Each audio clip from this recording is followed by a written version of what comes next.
Election 2024 is over. America has voted, and both sexism and racism have won the day. On Liberal Dan Radio, we will hold everyone accountable, from the media that failed to report the threat that Trump poses to this nation, to the people who supported him. We will pick up the mantle to educate the people about his actions, from being dictator on day one, pardoning January 6th domestic terrorists, implementing Project 2025, and any other draconian measures he tries to pass. And now, the resistance begins.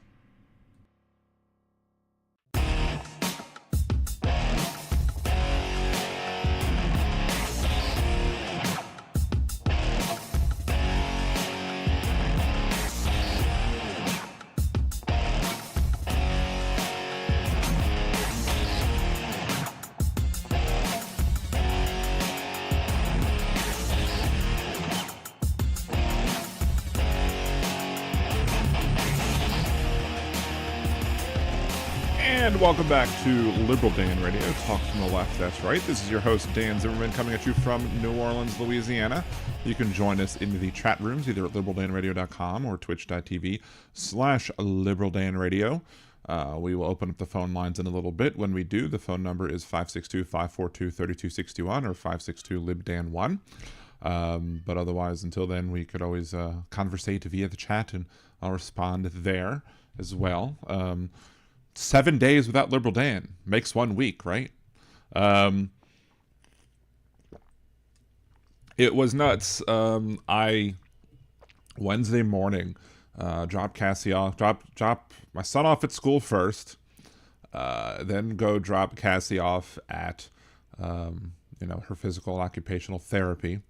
And I then go to a restaurant or whatever that I had been, kind of like a coffee shop, sort of a restaurant or whatever.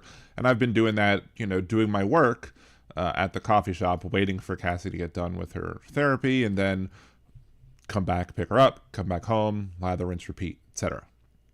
So Wednesday morning on, I think everything caught up with me. I think everything is finally just caught up with me, with all of the running around that I've been doing, all of the everything that I've been doing. It just, everything caught up. I could not keep my eyes open in the coffee shop. I was trying, but I could not get any work done. I went and picked up Cassie from her therapy, came home, messaged everyone at my work that I was like, or at least in the computer technology, IT department or whatever. I was like, look, I'm not feeling well, and I really wasn't. Like, I was just completely out of it, exhausted. Went to sleep like at noon, woke up I think around 6ish, I think 8, and then messaged the Mod Squad and Andrea, basically that, look, I'm too tired to even do this show. I went to bed at 9. I woke up the next day. I didn't have to bring my kid to school because he was off last week, so I just slept through that, and I just kept my out of office on, and I did another full day off. Now I'm not as exhausted today as I was last week, but of course I called in sick today for work as well, which usually workplaces don't like when you kind of sandwich around like holidays or whatever, and then take vacation or sick leave on top of it. But it's the stomach. Wait, hold on. First, it is what it is. Thank you, Donald. No, the medicine that I take that has helped me lose 100 pounds, or at least 70 of the 100 pounds, I should say. The other medicine was the other 30. If you make any mistake eating or whatever, you just get sick. Like, you just my stomach was upset. I was not a happy camper today. I almost, if I didn't feel better by 6, I would have been like, no show again today, because it's just, that's how blah I felt. Oh, it's Impeccable Living. Good to see you. Oh my. Stevens, wonder what Dan will talk about this evening. It's actually pretty funny, because there was one thing. Oh, look, it's Mod Squad. Both are over in Twitch too. Well, first let me say hello to everybody. We got Steve from across the pond. It's no Scottish, it's crap. We got the Mod Squad, Jolie and Aaron. We've got Josh. Who else? Progressively Independent. Janelle. Botrix finally joined the channel correctly. Mad Mac. Roxanne. Jeff from just north of Uranus. Molly. Who else has joined in early that I've missed? If I miss you, I apologize. I've already mentioned Steven's comment. We got Impeccable Living as well. Let's see. I don't think I have missing anybody else, but if I am, I apologize. Anyway, so big news today was the fact that the Pope, passed away, moved on, shuffled off the mortal coil. A lot of people, I don't have that much to say about it. I was raised Jewish. I'm not Catholic. My wife's not a practicing Catholic. And I understand that there are people out there who are very, in their feels about it because of the fact that he's the leader of the Catholic religion, at least here on earth. And they take their faith very seriously, and they are very sad. And my thoughts, if you're Catholic and you're mourning the loss of of the head of the papacy, my sympathies and feelings definitely go out to you. I don't know how much more I have to say on the subject that hasn't already been said today. And a lot of the times, when I discuss things, I think it's because I think I can bring an interesting, take on certain things. And so a lot of other times you could leave it to everything else. But, when it comes to this, I mean, I try to understand Catholicism and other religions as best as I can, so I can have a better understanding of people. But this isn't necessarily really something that affects me that great. I do think that Francis had made some strides towards rectifying some of the situations, at least dealing with the Catholic Church sex abuse scandal. And that's a good thing that he did work on that. Of course, you had other people. I remember I was working at a previous employer, my first employer out of college, my first real employer out of college, I should say. And whatchamacallit? I've just lost my train of thought. Anyway, I was, employee, coworkers, people that I worked with about the, when Pope Francis was first installed.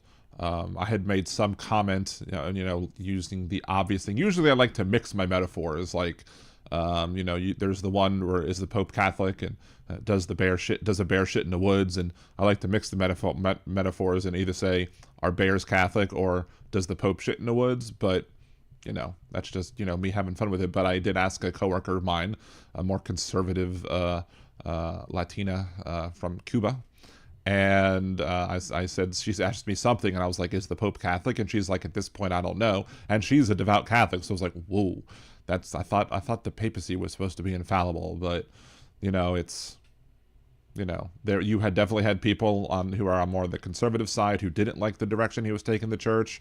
I heard people complaining today that they're concerned about the fact that because the cardinals that were installed by the Pope, or the former Pope, they are, a lot of them, or at least a majority of them, were installed by Francis. So potentially you're going to see a softer side, I guess, of the Catholic Church, and good, and hopefully they continue moving towards the correct direction. But again, that's pretty much all I have to say on the whole thing, because again, it's not my freak show, so to speak, not my religion. Just, I'll criticize the religion, in certain things. I just don't think, focusing too much time today, focusing on the scandals pertaining to the church, especially some of the ones I've talked about earlier, previously this year, dealing with like the Second Harvest Food Bank issue. With those things, if people are mourning and you're sad that your Pope is, passed away, then I'm not going to sit here and try and, bash the Catholic Church. There's plenty of other days to do that. So we'll just leave it as that. Lisa Green, does the Pope like bears? I don't know. The Pope didn't seem to be gay, so I don't know if he would be into bears or not. I guess the question would be, does Impeccable Living like bears? Oh my. 250 kilo MAGA Pope. Oh, that was Benedict, wasn't it? Wasn't Pope Benedict more of the MAGA Pope than Francis was? Of course, you're probably going to see Donald Trump try and push for a better Pope, new pope isn't as good as the original pope or whatever. So, again, I'm not going to talk about that too much, but, you know. It is what it is. Thank you. Lisa Green, you could be a bear. Oh my, I could.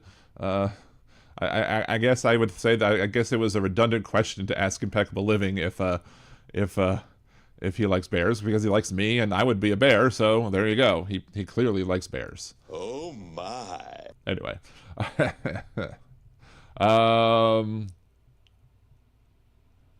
what happens with the papal PayPal account?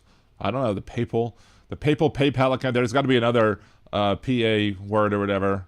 The papal PayPal account goes to the new Papa. I don't know. I don't know if that works or not.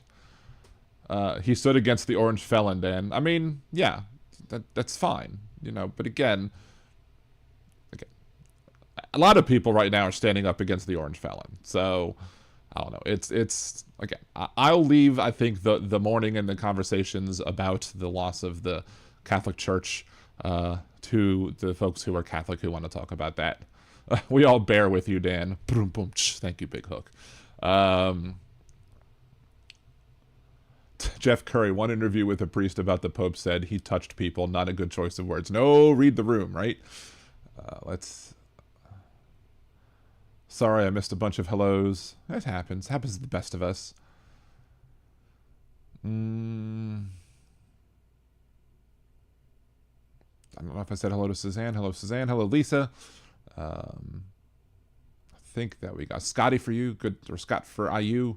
Good to see you as well. Hey, Tim. Thank you for joining as well. So hopefully I did have a little bit of dinner. Hopefully the dinner doesn't bring back up all the issues I was having earlier. We'll see. Anyway, so bunch of stuff to talk about. Let's see real quick. We'll talk about, I guess, the Pete Hegseth thing first. So Pete Hegseth shared apparently a second chat on Signal with people like, I think, his wife and other folks who had no business knowing about any of our operations, sending information about our operations in a non-secure way. You know, another stellar decision by the DUI hire of Pete Hegseth. So apparently, according to NPR earlier today at least, the White House was said to be looking to replace Pete Hegseth as defense secretary. I mean, this is not a length of time that would qualify using the Scaramucci metric, right? The Scaramucci metric is, you know, for a very short amount of time. This is like, it's not like Matt Pizza Gates, how long he was nominated for Attorney General, right? This is he's been in there at least a few months.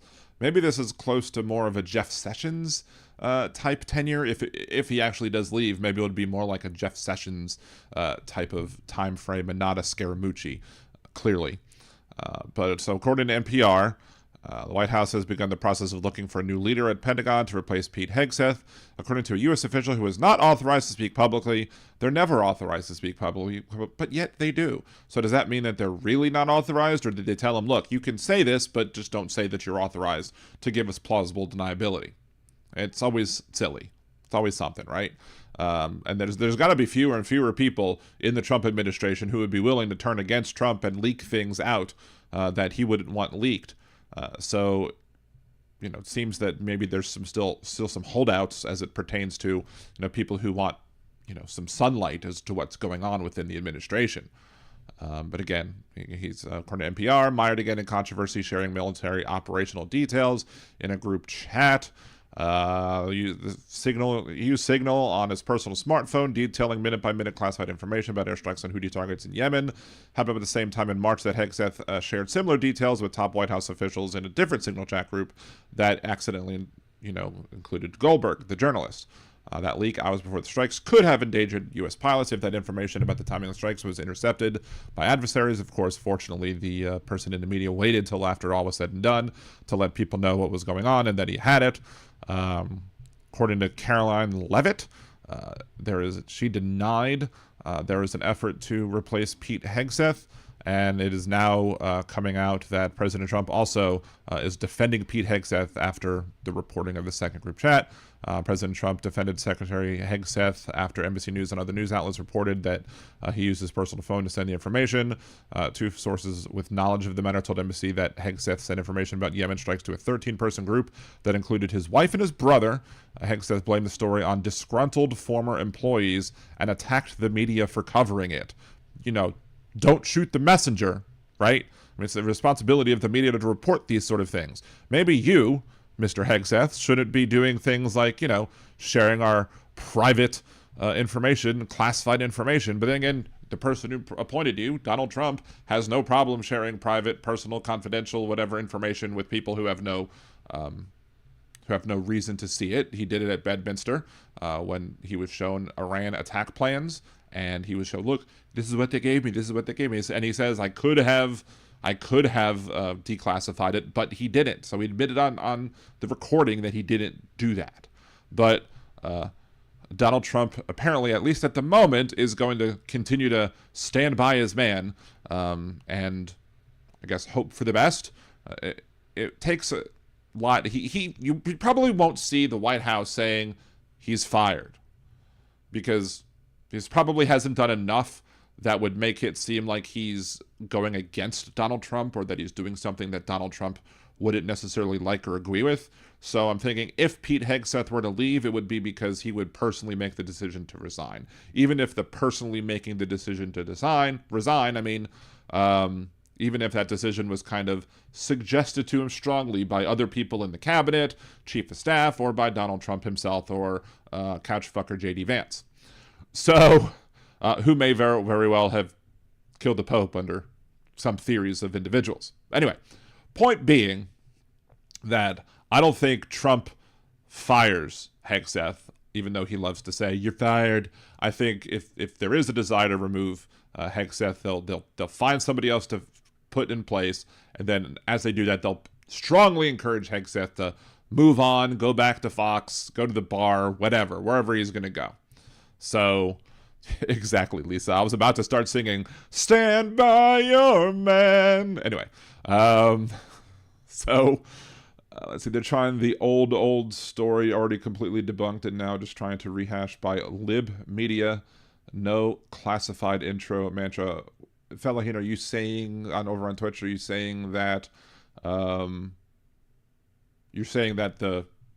administration is blaming the media, or you're saying that the media is that there's no classified information?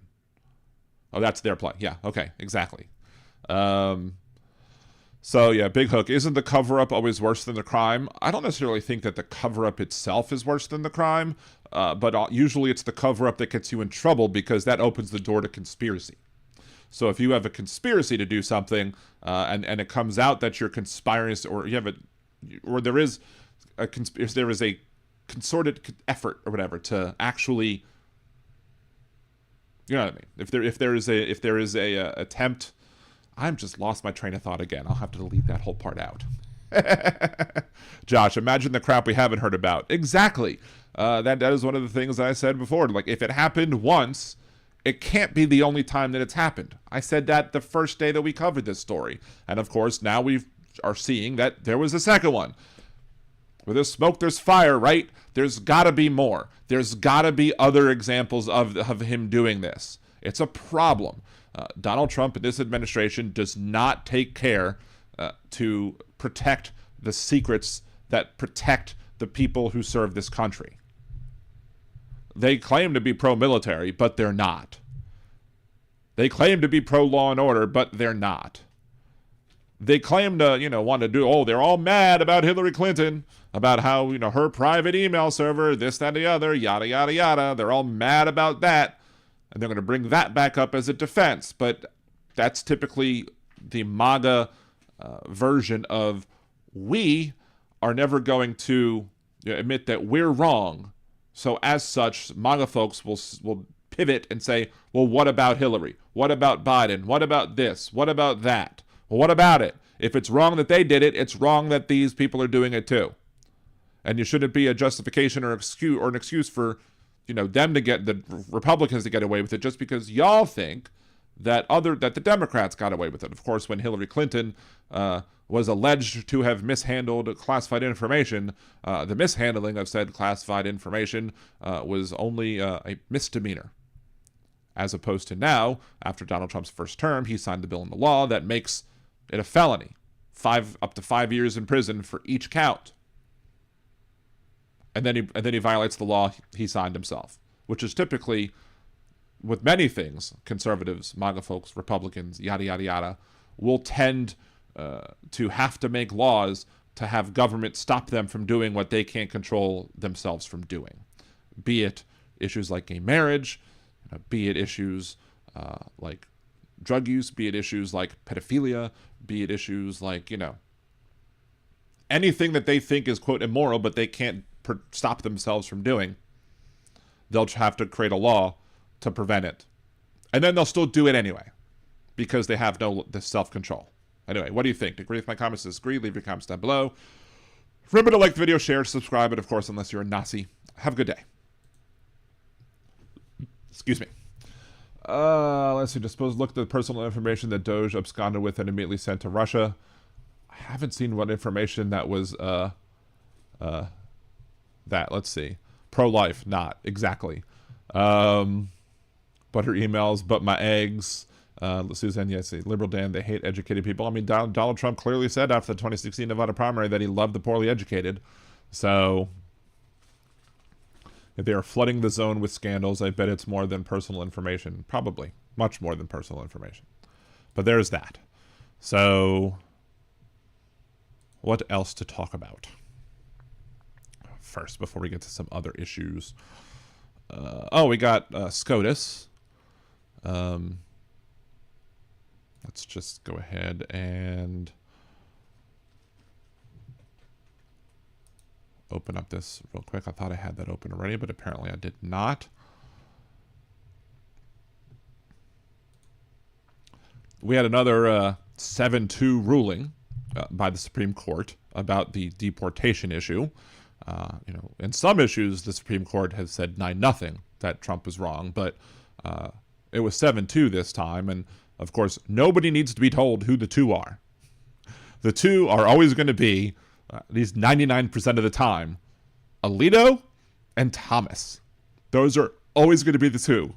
Those two are two peas in a pod. And it's funny because none of Trump's appointees, none of them sided with Trump on this particular issue.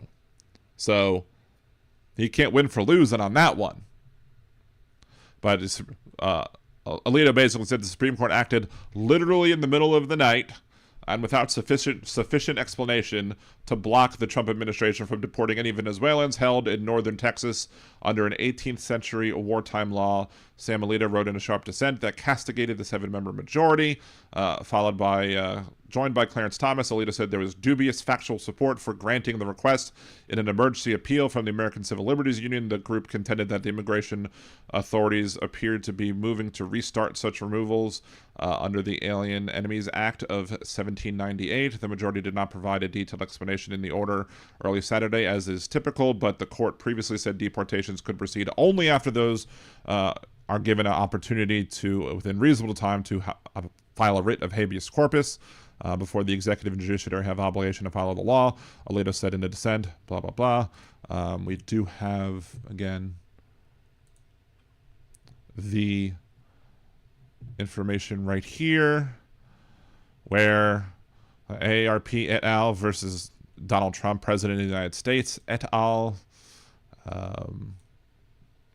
Justice Alito, with whom Justice Thomas joins, dissenting. Shortly after midnight, court hastily and prematurely granted unprecedented emergency relief. I wish we were unprecedented instead of unprecedented. The court did all this even though it is not clear that the court had jurisdiction. Why would it need the Supreme Court is the Supreme Court for a reason, and they can review the actions by other branches of government. It's as simple as that, Alito. Therefore, this court had jurisdiction only if the Court of Appeals had jurisdiction of the applicant's appeal, blah, blah, blah. No, the Supreme Court would have jurisdiction more than just local appeals courts. He's factually wrong on that point. It is questionable whether the applicants complied with general obligation to seek emergency injunctive relief in the district court before asking for such relief in the appellate court.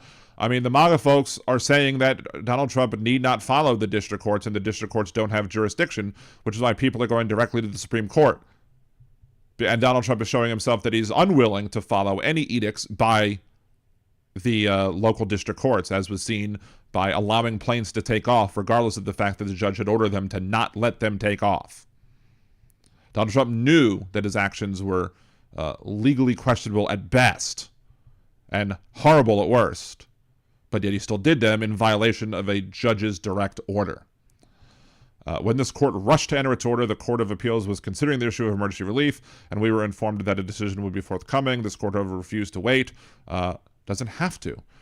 Under this court's Rule 23.3, except in the most extraordinary circumstances, an application for a stay will not be entertained unless the relief requested was first sought in an appropriate court or below, blah, blah, blah, blah, blah. Problem is the fact that this is a most extraordinary circumstance. So what's your problem? This is an extraordinary circumstance because nobody trusts that the Trump administration is going to follow the lower court orders, and we need,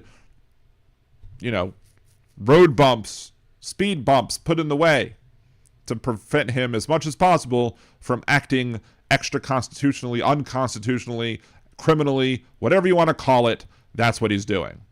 Alito says the only papers before this court were those submitted by the applicants. The court had not ordered or received a response from government regarding either of the applicants' factual allegations, and the court did not have the benefit of the government response filed. You don't always get approval from the other side if an order is coming as an emergency. If the one side is able to prove that it is an emergency, then that's all the court needs to act in such an emergency. I'll like it to some other things that courts do, like, the courts don't advise typically the people who are criminals that, they got a warrant for your arrest, before going to the court and getting the warrant. It's not an emergency thing, but still, you don't have to notify the other side 100% of the time, especially if you're just doing things like a stay. If it was a ruling, the ruling, an actual ruling that would rule whether or not the Trump administration can use the AEA to be able to keep people from, or to get people deported from this country and circumvent the other safeguards that are in place, the checks and balances, the due process. That's an emergency thing that needs to be dealt with. Let's see, the papers force, while alleging that the applicants were in imminent danger of removal, provided little concrete support of the allegation. What about, the fact that these people there were people that have already been deported, and the administration is not facilitating the return of the people who the Supreme Court said that he should facilitate. So even when it comes to the Supreme Court, Donald Trump is showing himself unwilling to follow the rules, unwilling to follow judicial orders. Now, of course, they claim that they are, because they claim that the word facilitate means something when it really should mean something else. Well, this court did not hear directly from the government under the Alien Enemies Act matter. An attorney representing the government in a different matter informed the district court that in that case during a hearing yesterday that no such deportations were planned to occur either yesterday, today, or tomorrow on the 19th. Well, just because they weren't planned doesn't mean they wouldn't happen. This administration is flying by the seat of its pants. This administration does not measure twice before cutting. This administration acts recklessly and carelessly and thoughtlessly about many of the things. So it doesn't matter that there was no plan to do it, because that's just that gives them wiggle room if they decide to do it anyway. Well, we weren't planning on doing it, but we decided last minute to do it. Because they want these people shipped out under the, darkness of night. They want these people, pushed out in secrecy. They don't want the media knowing. They don't want anybody else knowing. They want to keep pushing these people out of the country. And they're using this as a test case, in my opinion, so when they want to start deporting other people, like the homegrowns that Trump said that he wants to deport to El Salvador now. Homegrowns clearly means people who are from here. Homegrown. And he wants to push them there too. What's to stop him to do that with anybody doing that from anything else? They don't believe it. Or even if they don't believe it, if he did it, they wouldn't complain about it anyway. So let's see. Alito also says, although the court provided class-wide relief, the district court never certified a class, and this court has never held that class relief may be sought in a habeas proceeding. Well, y'all have done things that have violated stare decisis. Y'all have done things this court had never decided before, that a president would have such broad immunity. But y'all did that. Y'all made that decision. So don't go claiming that the court has never done a thing, because the court that you're a part of has done many things that it's never done. You just agreed with those things previously. You just happen to disagree with this one. In sum, literally in the middle of the night, the court issued an unprecedented and legally questionable relief without giving the lower courts a chance to rule, because you can't risk it. Both the executive and judiciary had an obligation to follow the law. The executive must proceed under the terms of our order, and this court should follow established procedures.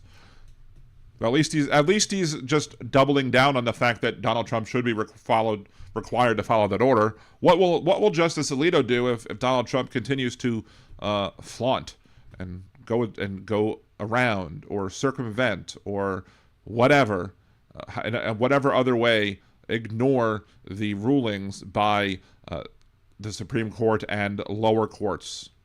What then, Alito? What do we do? That's why this is an emergency. This is an emergency because Donald Trump made it an emergency. That's what happened. It is what it is. Thank you, Donald. Anyway, agree with me, disagree with me, leave your comments down below. Remember to like the video, share, subscribe to the channel. Of course, unless you're a Nazi, have a good day.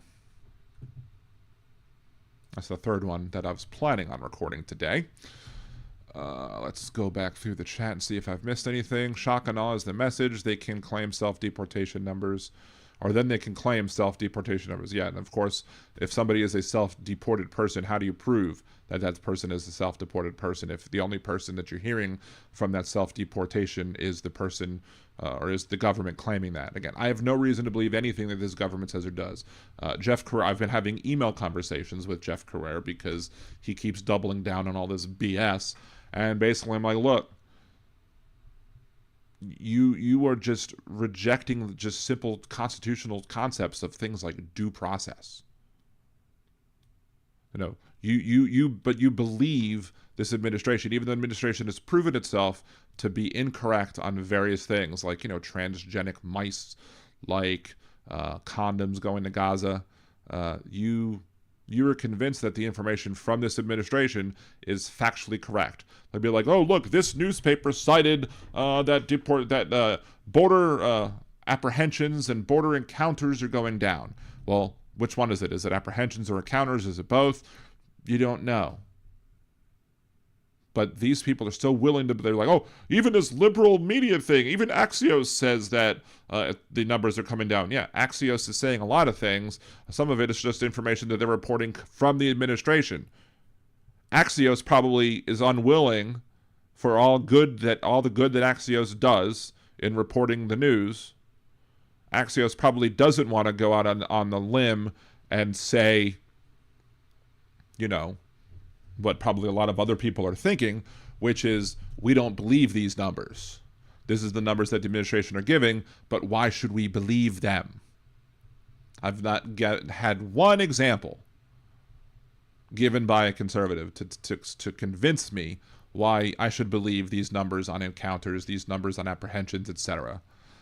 Because again, remember, Donald Trump during the pandemic said that he wanted to stop testing because when you have testing, you have more cases. Right? So he said that, but we all know the reason why he didn't, you know, want testing to be done. It's not because you have more cases. I mean, he might very well think that. I mean, he might very well be that big of an idiot. I mean, anybody who says testing causes cases instead of testing revealing cases is either a con man or an idiot, and maybe both. I think he's both.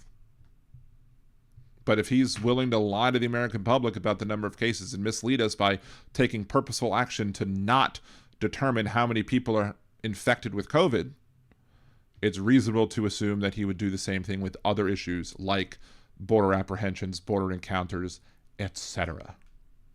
So, hey, it's good to see you, Don. Thank you for joining. Appreciate you. Let's scroll back up. So you have enough. If you have enough personal information, you can use that to vote on behalf of the people that don't vote. Let's see. Lisa, oh my God, I was forced to listen to that racist Mark Levin earlier today talk about appealing to the poorly educated. It was complete idiocy. I often will say that I'll listen to shows like Jeff Carrere and some of the local shows, and I'll listen to some of the national shows or whatever. Sometimes I will listen to them to be able to know what the other side is saying, what the other side is doing, to be able to have show prep. I listen a little bit less each week recently, since I don't want to subject Cassie to Jeff Carrere too much. I think she appreciates that. But still, there's plenty of other times to listen and watch and whatever, and to find out what they're saying and or doing. See, Tim, if they can't manage their phones and messaging properly, perhaps we can get them special pagers. What kind of special pagers there, Tim? I think we all know what kind of special pagers to talk about, and I wholeheartedly agree with you. Has anyone here read The Descent? I just did. Tell Big Hook, don't encourage Dan. You know I was going to read it. No matter what you think about Amy Coney Barrett, she seems to have some morals. Yeah, Amy Coney Barrett, I have massive disagreements with her, but Amy Coney Barrett, I mean, she's even in my parody for the second You'll Be Back parody that I had, or the second Hamilton parody on that whole genre.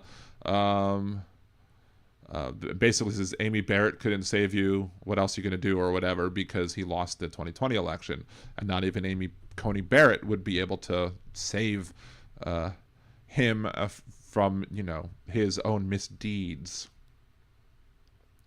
Yeah, the Supremes are not pleased about the usurpation of their authority. That's probably very well true, and we'll probably see more 9-0s, but Alito is just a fool if he thinks that these emergency actions are not needed when this administration is clearly showing itself to be incapable of following the rule of law. Big Hook, Randy Rhodes has announcement that she is undergoing medical procedure and may retire depending on the outcome. Ooh, I hope everything is all right with her. I mean, that is going to be a massive void that's going to need to be filled if she does happen to retire, but I hope she doesn't. I hope she is able to have a successful outcome from the procedure. And I don't know what the procedure is, but, shouts out to Randy Rhodes and hoping that she's better. Let's see. Mark Levin's audience columns were all for the absence of due process in the law. What? Exactly. They don't care. Just like, but anyway, I was going back to the thing I was saying. I listened to all these conservative things for show prep. We've watched some, Josh Bernstein or whatever. We watched, some of his BS. We'll probably react to some more of his stuff at some point in the near future. There's just so much stuff being done by the Trump administration that there's really, there's really no reason to go into that much extra, but we will at some point. But like, for example, let's say I'm getting out of my writing class, like Thursdays at like 9-ish, 9:15. At that time, the local conservative station will be playing Mark Levin, and I can't handle it. He just talks, he's so uptight and wound up that he blames the liberals and the Marxists and the whatever, and, he just keeps getting more and more like this, and you can't, and blah, blah, blah, blah, blah. Like, that's non-prepared. If I had actually something of what he was saying, I might be able to do it a little better, but yeah, these people are applauding, are cheering a lack of whatever. And then these people think, for some stupid reason, that the right to due process is only for citizens, or that any constitutional right is only for citizens. And that's just not true, because there are clearly rights that are, reserved for citizens, like voting. Voting, at least, voting is at least, it says, the Constitution protects the citizens' right to vote. I'm not saying that the Constitution says that citizens can't vote, that non-citizens can't vote. I think that local jurisdictions, if they want to include more people voting, should be able to do so. And according to conservatives, typically local governance is best, right? But if local government, they only believe that local governance is best when they agree with what the local governance is doing. Otherwise, they'll whine, bitch, moan, complain, etc. So, see, this administration is deeply incompetent. That is an understatement. Let's see. I think I scrolled a little too far. There we go. So Dawn, I currently got my card box out, stationary, blah, blah, blah. Randy Rhodes on Free Speech TV and YouTube from 12 to 2. Yeah, again, hope she's okay. Hope she's doing well. We need more Randy Rhodeses and less Mark Levin's. See, Alito and Thomas seem to have gotten worse over the years, and that's saying a lot because they were already bad. I mean, I had shows, I remember, or blog posts on liberaldan.com that basically was like, impeach Alito and impeach Thomas. Like, those were the two that I wanted to impeach, like, way back when. Because of their terrible rulings and terrible feelings or whatever. A&T would rather be somewhere else, probably.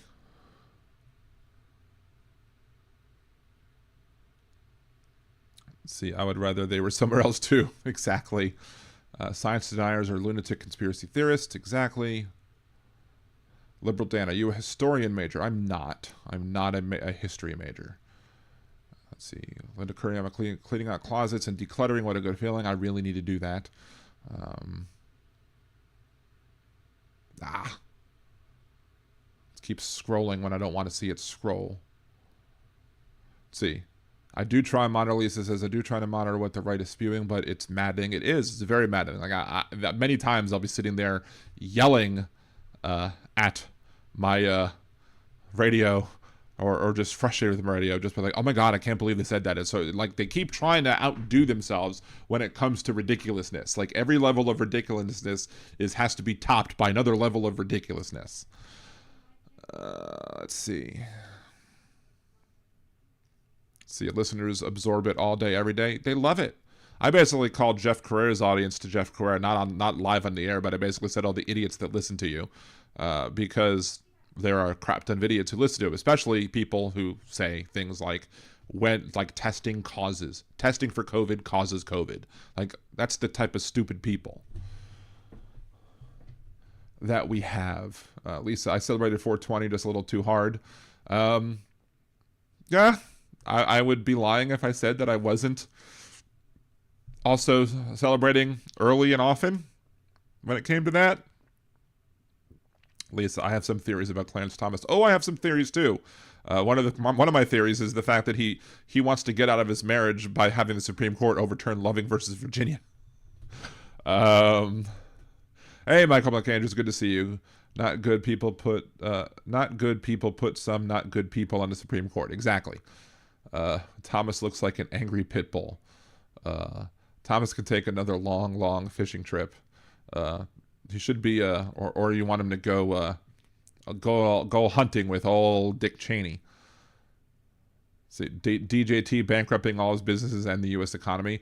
Well, see, the reason that Donald Trump bankrupted some of his businesses was purposefully so.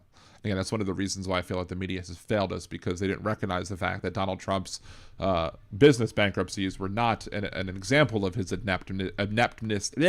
Not an example of his ineptness. He is inept at many things, including on some business things. But his bankruptcies are just him being a con man.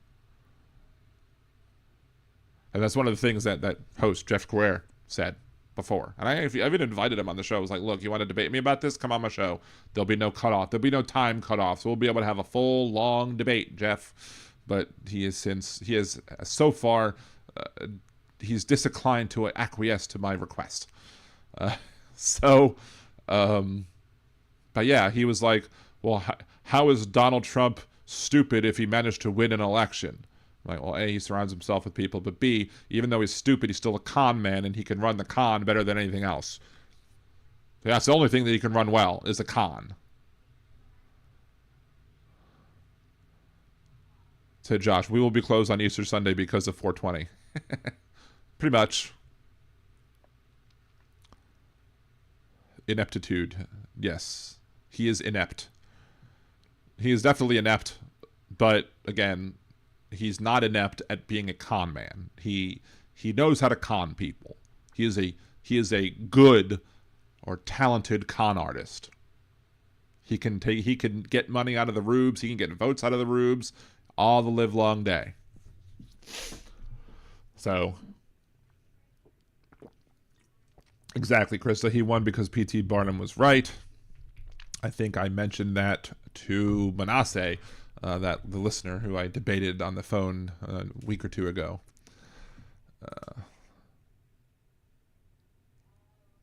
What about Demolition Man, Steve? Let's see, what did... Oh, let's see. Josh. Oh, we'll be closed on issue 20. That was in Demolition Man? Lisa Green. Con as in confidence? No, con as... I don't know. It's the con... I don't think the con and con stands for confidence, does it? I don't know. Financial sense for chronic failures. Again, he doesn't. He could have had other people running his casino business and doing it well, but he wasn't concerned about running a good business. He was concerned about running a business that he could cash money out and take as much money out as possible, and then dump it and leave the investors holding the bag. That's what he wanted to do. That's what he has done.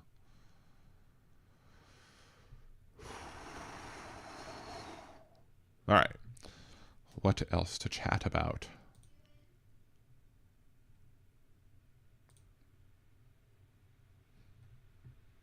Let's do RFK. RFK Jr. Robert F. Kennedy Jr. is somebody who we all knew had no business serving in our government, serving as the head of the Department of Health. We all knew that. But unfortunately, the MAGA voters didn't, and now we're learning why. And so one of the reaction videos I wanted to do today is going to be going back over his press conference from the other day, talking about the findings from the autism survey conducted by the CDC. He has some thoughts about that. So we are going to play that, pausing as we need to in order to go over what he says and why what he says is wrong. And the major issue that I had with one of the things he says, and we'll explain how I'm shocked that Snopes actually got the fact check on this right, because typically there's one part that I think Snopes would have, and other fact checkers out there would have said, oh, well, but he said this. And, typically the fact checkers don't allow people to come to logical conclusions based off of the word said. They only require that you listen to the word says and nothing else. Anyway, here we go. Here's RFK Jr. Announcing the findings of the autism study survey conducted by the CDC. Of course, the CDC actually disagrees with RFK Jr.'s interpretation of that study. The ADDM report. Overall, the autism is increasing in prevalence at an alarming rate. The study tests 8-year-olds who were born in 2014. And by the way, these studies are 2 years later than they should be. And one of the things that we're going to do as we move this function to the Administration for a Healthy America, to the Chronic Disease Division, the new Chronic Disease Division,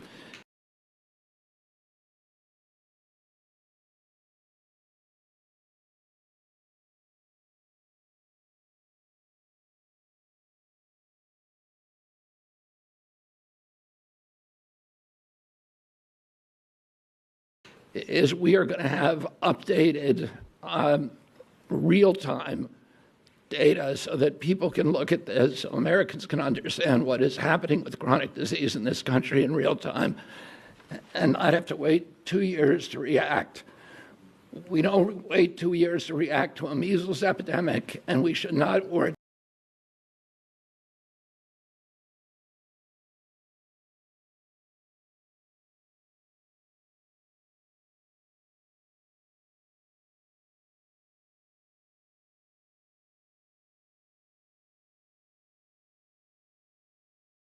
or any kind of infectious disease. We shouldn't have to do that for diabetes or autism.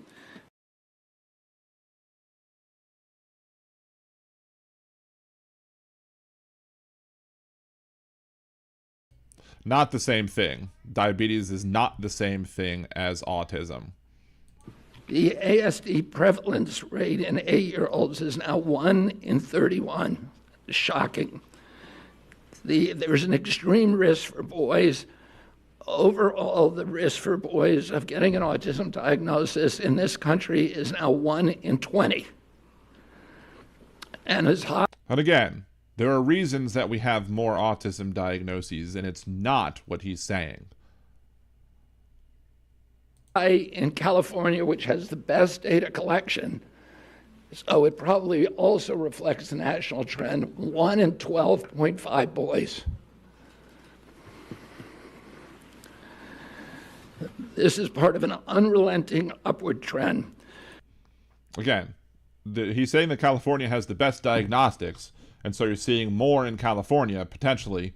But again, it's not the reasons why they want to say that it is. The prevalence 2 years ago was 1 in 36. Since the first ADDM report in 1990, which was 1992 births, autism has increased by a factor of 4.8. No, autism hasn't increased by a factor of 4.8 if you're referring to like per capita issues. Now, of course, as we grow as a nation population-wise, the number of cases will grow because the percentage of the population, but the percentage of people who are autistic or have a diagnosis of under the autism spectrum, that's, again, something else. We're going to get to that in a second. 480%, I believe. The first ADDM survey was 22 years ago when prevalence was 1 in 150 children. In all the core states, the trend is consistently upward. And most cases. And again, he doesn't say what the trend is per capita. There are per capita numbers that he's sharing, but again, per capita versus overall. We'll see. We'll talk about it in a second. Are severe. So about 25% of the kids who are diagnosed with autism are nonverbal, non-toilet trained, and have other stereotypical features, head banging, tactile and light sensitivities, stimming, toe walking, etc. Now, are there cases of autism like that? Yes, there are cases of autism like that. And it's important to say, this comment that he made here was made at 2 minutes and 42 seconds. That's very important to note when he said this comment, because it'll be relevant later. So 2 minutes, 42 seconds. One of the things that I think that we need to move away from today is this ideology that the autism diagnosis, that the autism prevalence increases, the relentless increases, are simply artifacts of better diagnoses, better recognition, or changing diagnostic criteria. If you look at Table 3 of the ADDM report, it's clear that the rates are real, that they are increasing in the last 10 years, which is the beginning with the first one. Year by year, there is a steady, relentless increase. Here's the thing, and this probably should go here, potentially, because, oh my God, this is why he cannot be trusted. This is why RFK Jr. cannot be trusted to be somebody who can be trusted on this issue. Again, I'm just, whatever. This is why he can't be trusted on the issue of whether or not autism is taking place, or autism diagnoses are increasing, and why they're increasing. Because he's right now already saying that he has no willingness to even consider that better diagnostics, including more things like Asperger's under the spectrum instead of having it be a separate diagnosis. He's unwilling to include that possibility as a reason. If you're not willing to accept the possibility that it could all be that, then you are not to be trusted when it comes to the determination of whether or not, or what the causes of autism might be. Regardless of what they ended up, if there's a change in why we believe autism takes place, if you're unwilling if you are unwilling to consider that possibility, then you're not going to have a valid study. You're not going to have a valid look at it. We're not going to have a unbiased view on it, because he clearly has biases against the science as it pertains to autism and autism spectrum disorder. Let's continue. I want to, because this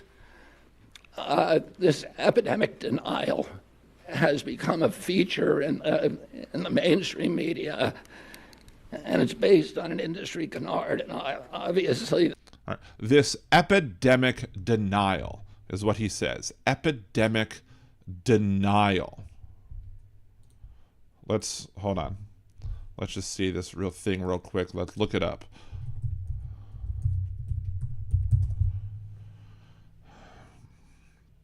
An epidemic is a widespread occurrence of an infectious disease in a community at a particular time.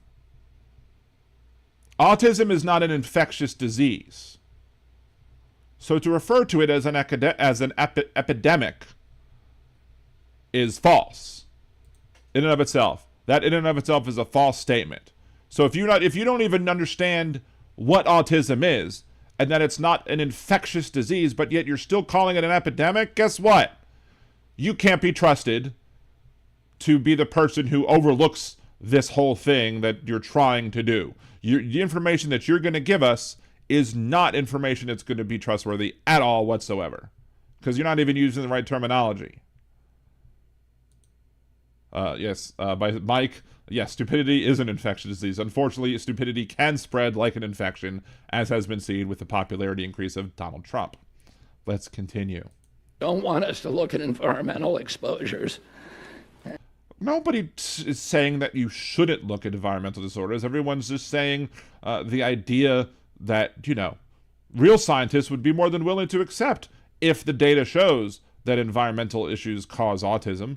Real people who believe in science would accept that if the data showed that. But real scientists would also accept the other explanation, that it's because we're increasing what we do and how we diagnose autism rates, and how we determine who has autism, who is autistic, however you wish to be called. I know there are people who are under the who have a diagnosis under the spectrum, who prefer to be called autistic. I'm happy to do that for those who are. There are people who, and they don't like people first language. There are people who diagnosed under the spectrum who want people first language, and those two camps fight a lot. And it's hard for me, as somebody who doesn't have a diagnosis of autism, to be able to tell a person who has a diagnosis under the spectrum. So it's not my place to tell them what's correct and what's not. But it is also difficult if you have two groups of people. One group says, use people first. The other one says, people first sucks. What do you do? And that's a topic for a different day. But just, so that's why I try and use persons who have a diagnosis under the spectrum. That's why I try and use that. It might be a little more verbose, a little more wordy, but I think it might be enough to satisfy people in both camps, so to speak. And so I want to just read you some of the little excerpts from some of the older studies. He can read? Wow. The baseline for autism in this country was established with the largest epidemiological study in history, a study of all 900,000 children in the state of Wisconsin, children under the age of 12. They found 0.7 children had autism in every 10,000. That's less than 1 in 10,000. Right. Back when they used those previous means of diagnosing people to determine that they were under the spectrum. Today we're 1 in 31.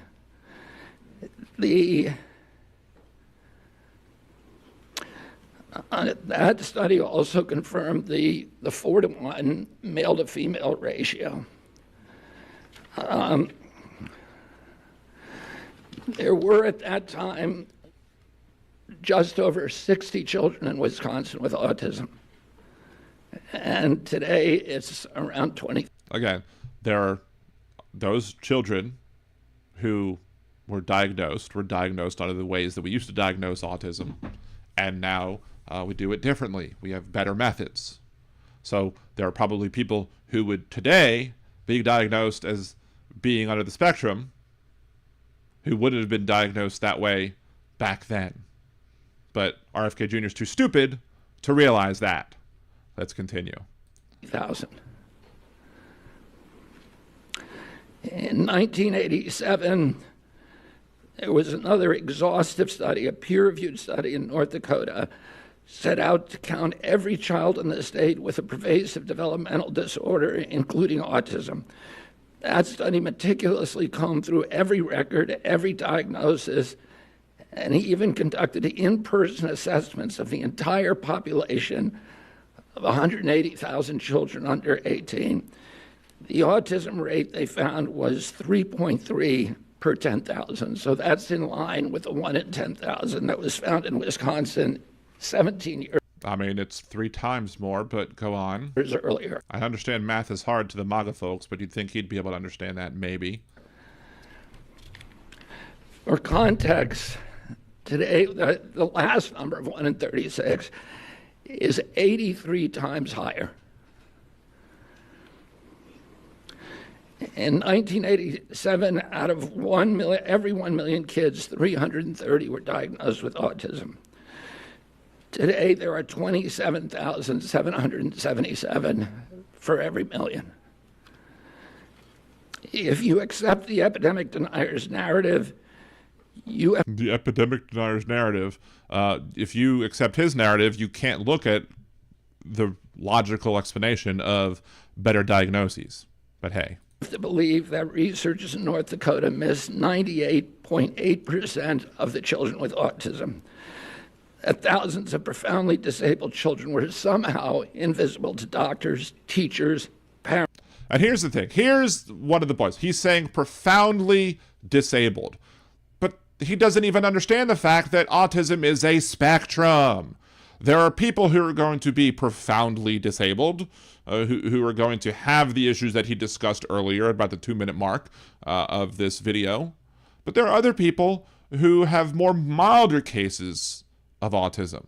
And one of the things that he doesn't get, we'll go over this a little more in a little bit, but what he doesn't get is that the increases in the people who have received diagnosis under the spectrum, most of those cases that have come with the increase are the milder cases.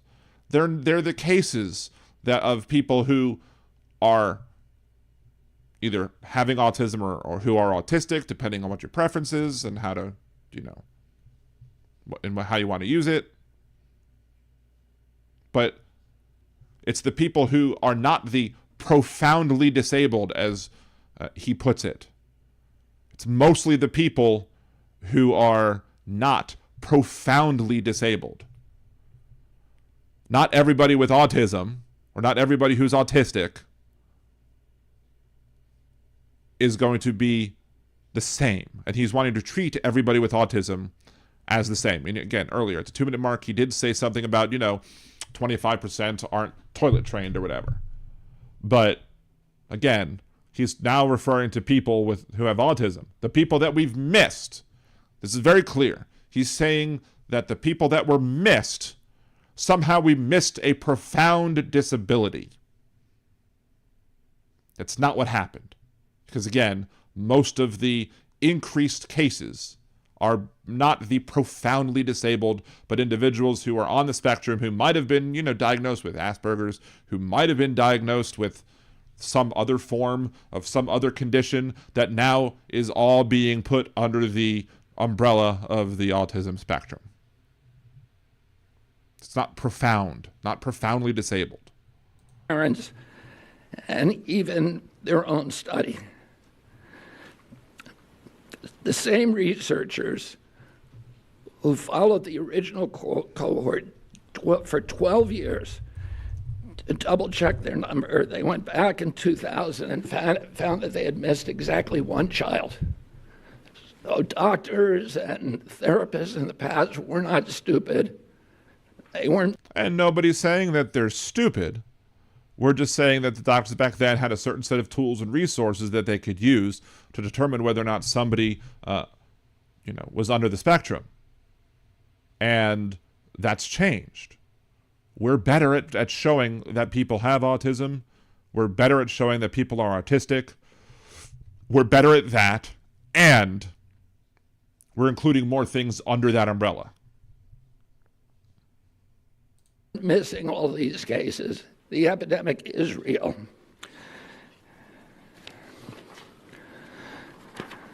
Between 1959 and 1965, researchers from 14... And this video is like 29 minutes. We're not going to do the whole 29 minutes. There's a point that I'm going to get to, and then we'll go to some other sources. But just want to let you know, we're not going to do this. You're not going to do 30 minutes of this 30-minute video all show. Just bear with me.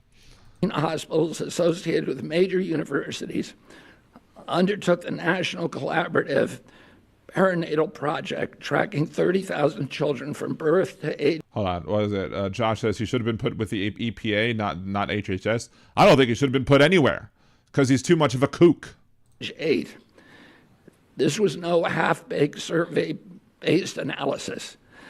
The study conducted 9 separate screenings covering neurology, psychology, speech, language, hearing, and visual function. Every developmental quirk, anomaly, and disorder was logged with painstaking detail.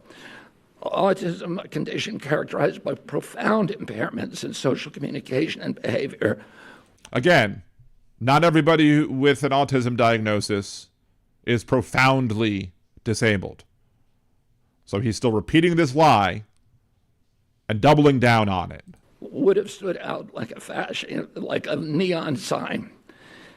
No, they wouldn't. And that's the point. You're missing a whole swath of people who would not have been diagnosed earlier because we wouldn't have known, because diagnostics were not as good.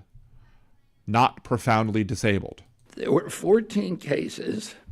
That's 4.7 per 10,000. So we know what the historic numbers are, and we know what the numbers are today. And it's time for everybody to stop attributing this to this ideology of epidemic denial. As Dr. Eva would say, how about no? In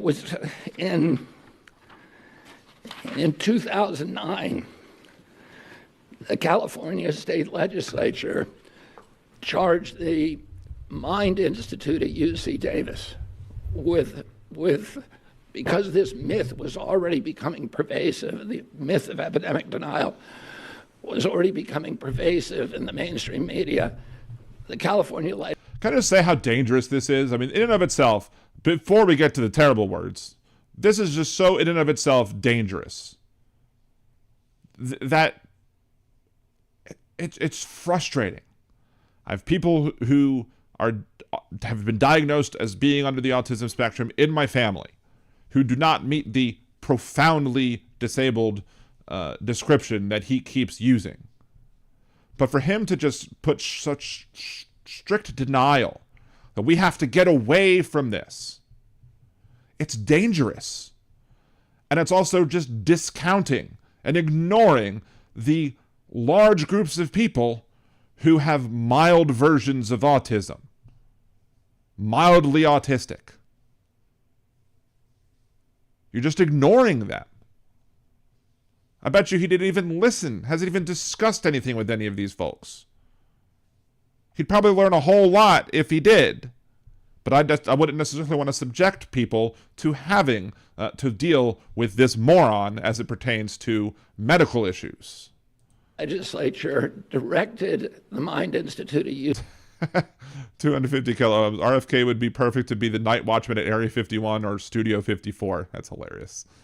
UC Davis to answer the question. And Irva Hertz-Pichotto is a highly esteemed, revered scientist, neurology, and epidemiologist, came back with a definitive answer. The epidemic is real. only a very, very small portion of it can be changed to can be charged to better recognition or better diagnostic criteria. Wrong. Sorry, you lose. I want to say a couple of other things.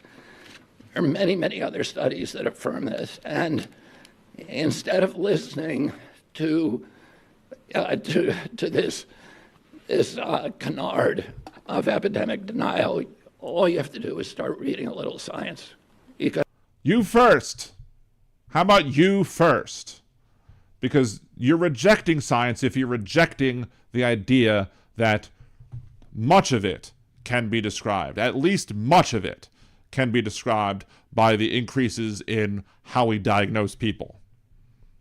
Because the answer is very clear, and this is catastrophic for our country. No, it's catastrophic is what you're doing to individuals who have been diagnosed under the autism spectrum. That's what's going to be catastrophic.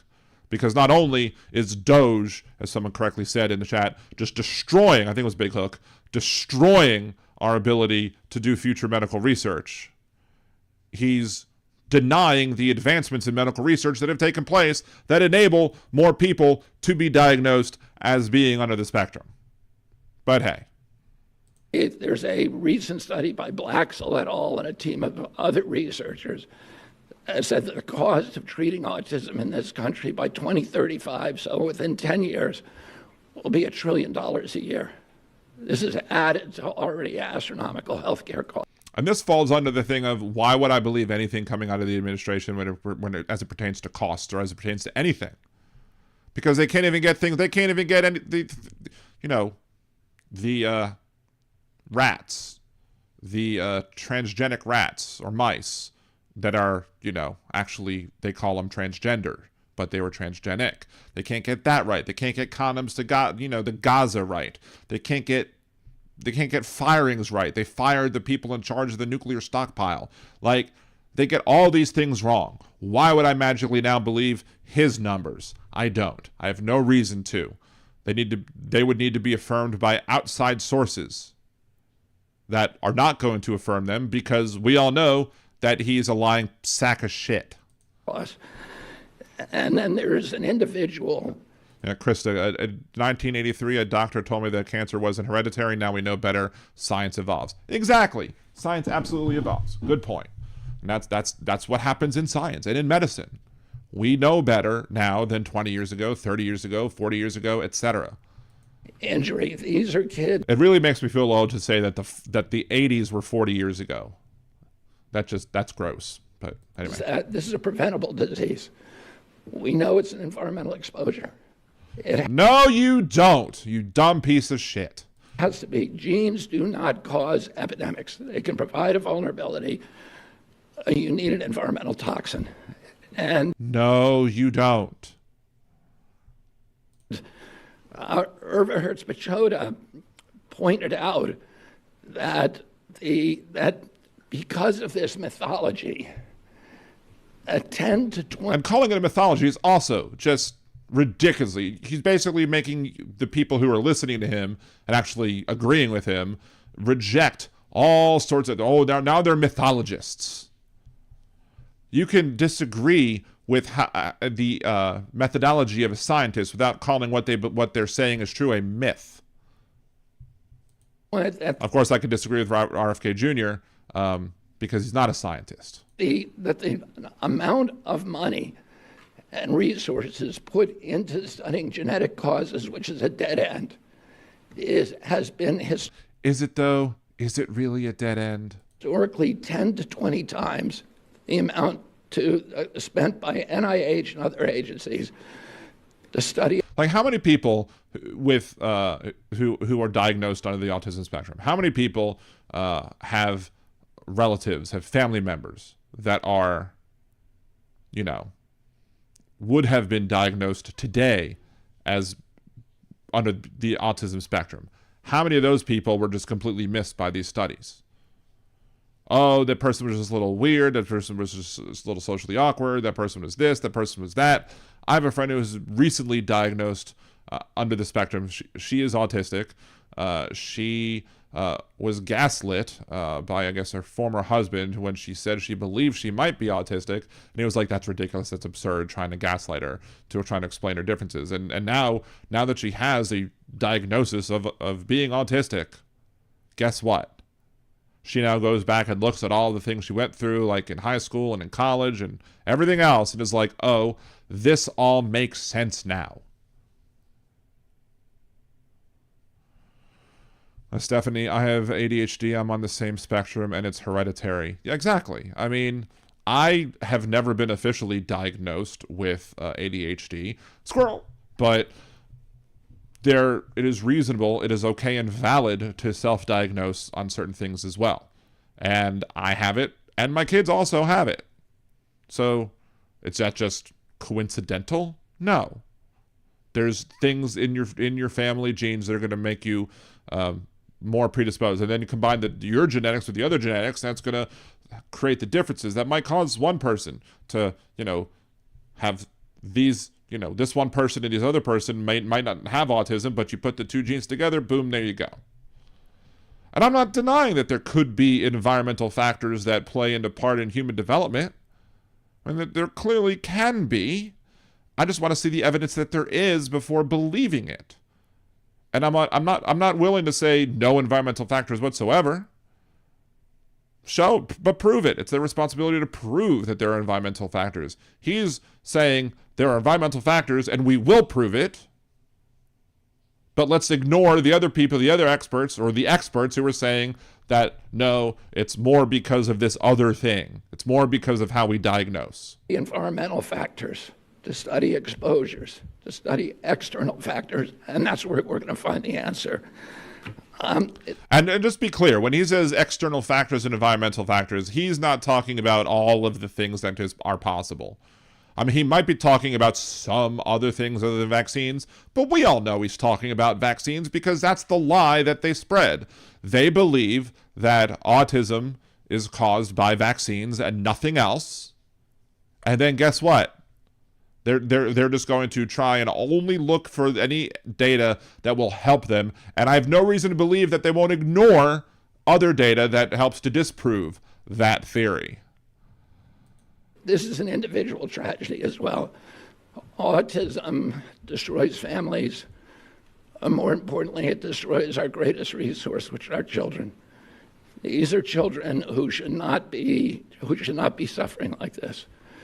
These are kids who, many of them were fully functional and regressed because of some environmental exposure into autism when they're 2 years old. And these are... What environmental factor is that, dummy? Kids who will never pay taxes. They'll never hold a job. Wrong. They'll never play baseball. Wrong. They'll never write a poem. Wrong. They'll never go out on a date. Wrong. Many of them will never use a toilet unassisted. Wrong. And we have to recognize we are doing this to our children. Wrong.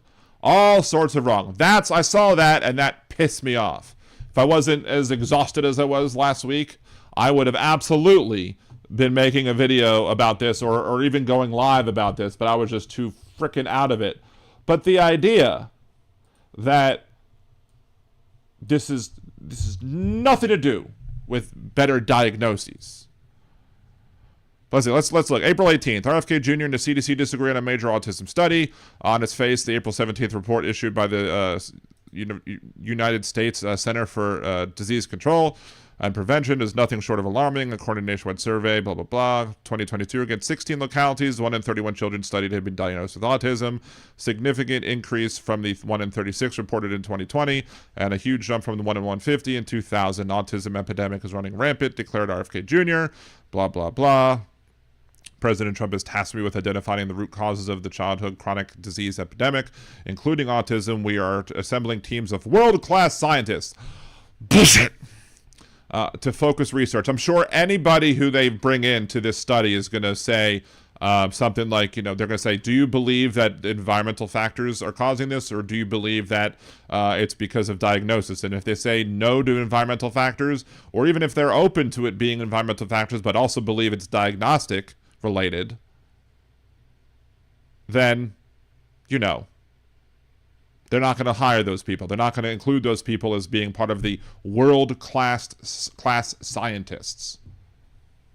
I mean, it's the same thing as, I mean, is he going to be like Trump and be like, oh, if you testing creates cases or whatever? No, testing reveals cases, and the testing reveals the cases that wouldn't have been revealed before because they're better tests. Kennedy has it wrong, says critics, even the CDC itself. The increases seen in various communities, says the report, might be due to differences in availability of services for early detection and evaluation of diagnostic practices. Another reason for differences in prevalence could be whether children have insurance coverage or meet eligibility criteria for access to early intervention services. That is in keeping with the position of experts who have maintained that for years that increases in autism cases were a mere function of better screening and widening of the diagnostic criteria of what constitutes the condition. If you look for more autism and not insignificantly have a better understanding of the signs, you are going to find more. So those people would have been labeled as being under the spectrum if we had the same diagnostic tools today. They were just missed. And it's not because they missed, the people with dire or whatever, however he was referring to it, the people with, the strong cases, the big cases, the profound cases, so to speak. That's not the increase. Again, the increase is coming from the people who have mild cases.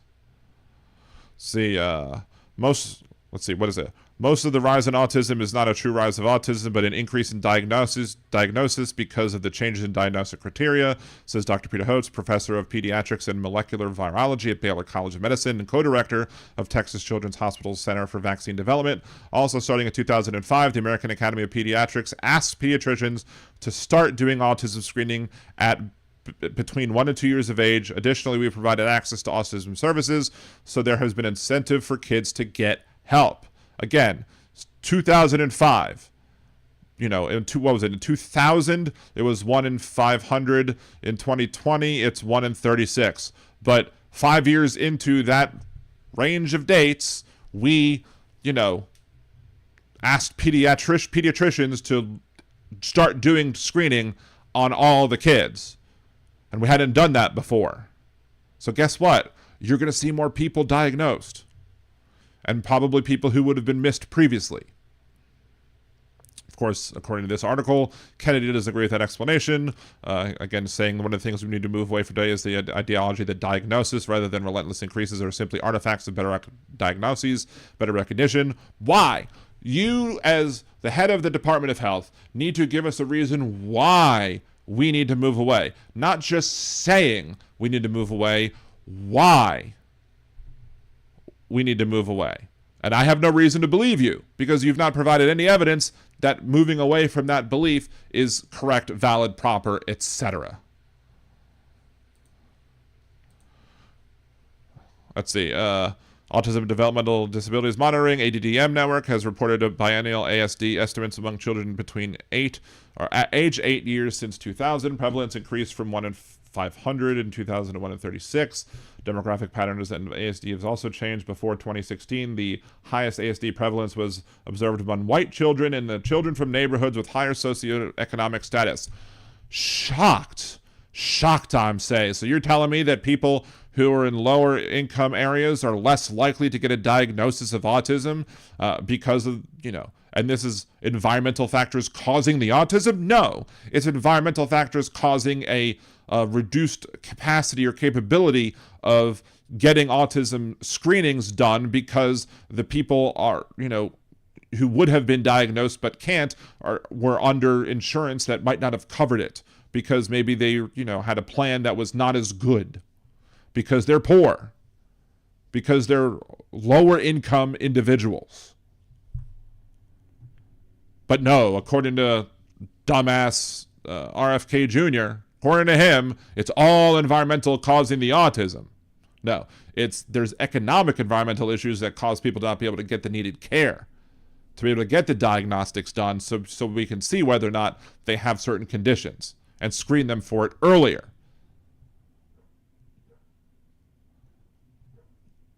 And according to Autism Science Foundation, RFK disputes results of CDC autism prevalence study, citing common sense but no actual science. Again, one of the things I've been saying for a long time, I've been arguing for a long time when people were starting to say that vaccines cause autism. I'm like, prove it. But the other thing is, like, why can't you consider the idea that, the reason we have more cases is because we have better testing? Donald. The reason you have more cases is because you're testing more. Not you're revealing more cases. The testing, again, isn't causing the cases like COVID, like Trump claimed COVID tests do. But, again, we're testing more for it. So, therefore, we're seeing more of it. Let's see. So this morning, HHS Secretary Robert F. Kennedy Jr. had a press conference from its, Autism Development Disabilities Modeling ADDM network. The report is the most convincing evidence yet that changes in factors like access to services and destigmatization of ASD are leading to the increase in prevalence, said Autism Science Foundation's Chief Science Officer, Dr. Alicia Halliday. Changes in prevalence should not drive how or what we study to find the causes of autism. Data from large groups does not indicate what causes autism in an individual person. The report notes that the prevalence varies widely by location, that states with the highest autism prevalence also have the most resources devoted to early identification. Completely in direct opposition to what RFK Jr. said. You have highest prevalence in areas where you're doing better testing. Shocked, I say. Let's see. San Diego had the highest prevalence of 1 in 19. An area in Texas had a prevalence of 1 in 103. There's also significant geographic variation in the methods used to diagnose a child under the autism spectrum. The ADDM network measures prevalence by examining education and health records. Records were examined in 16 states and included more than 274,000 children. Secretary referred to autism as a, quote, preventable disease, end quote, and committed to finding an environmental toxin that causes autism. While we agree with the Secretary's stated goal of finding the causes of autism, again, I have no problem if you want to find the causes of autism. That's all well and good, but don't deny that the numbers we're seeing are greatly in part of because of the fact that we have better diagnoses, the better ability, better technology, better understanding of the disease as a whole, better understanding of the condition, I should say, of autism. I would urge the HHS Secretary to come and meet my 61-year-old brother Stephen, who was diagnosed with autism in 1969, stated Autism Science Foundation President Allison Singer. He currently lives in a group home with 5 adult men who do have profound autism. Back in the 1970s, people with autism weren't viable because, unfortunately, most of them were institutionalized. RFK also falsely asserted that environmental factors are the primary cause of autism. An overwhelming amount of evidence points to a genetic cause. In about 20% of autism cases, one genetic variant can explain autism features. In other cases, there may be multiple genetic mutations interacting to cause autism. In addition, we know autism runs in families. Siblings of a child with autism have a 15 times more a greater likelihood of diagnoses, and nieces and nephews of a person with autism have 3 times increased risk rate. Researchers are currently examining how environmental factors work independently and in conjunction with genes to cause autism. Again, oh my God, Leanna, thank you so much for that. Appreciate you so much for that super chat. You are awesome for the $49.99. Thank you so much. That is, I think that might very well be the one of the highest, if not the highest, super chat that I've gotten on this show. So thank you so much, Leanna. So much. Let's see, Fowler's Wrath. Did you guys hear about the... Yeah, we talked about that earlier today. We'll talk about that later. Let's see. About the Autism Science Foundation, the ASF is a 501c3 public charity that provides funding to scientists and organizations conducting autism research. ASF also provides information about autism to the general public and serves to increase awareness of autism spectrum disorders and the need of individuals and families affected by autism. To learn more, visit autismsciencefoundation.org. And if you want to link to their information, I will go ahead and throw it in here because, in both chats. There you go. But yeah, the CDC information is in clear opposition to what RFK Jr. is saying, because RFK Jr. has an agenda. And his agenda, as we all know, if you're paying attention, is going against vaccines because he believes vaccines are the enemy. Are there other things that might also play into part that he might be interested in finding? Sure. But he has no interest in finding out that, hey, this is really mostly, if not completely, because of better diagnosis capabilities. No more, no less. Anyway, what do you think? Agree, disagree with me? Leave your comments down below. Remember to like the video, share, subscribe. Unless you agree with RFK Jr. that, we shouldn't be looking at the idea of that this is because of better diagnoses. Unless you're in that group or Nazi, have a good day. Anyway, let's go back through the... So the rate of autism in unvaccinated people is the same as vaccinated. What year was the study? The current study was 2023. And that's a good thing to point out. But I mean, he's probably not going to say... He's not going to come out and say it directly simply because of the fact that, he wants to pretend to be not anti-vax when he really is anti-vax. Let's see. Let's do that. Google the rates in unvaccinated people. DB Golding said...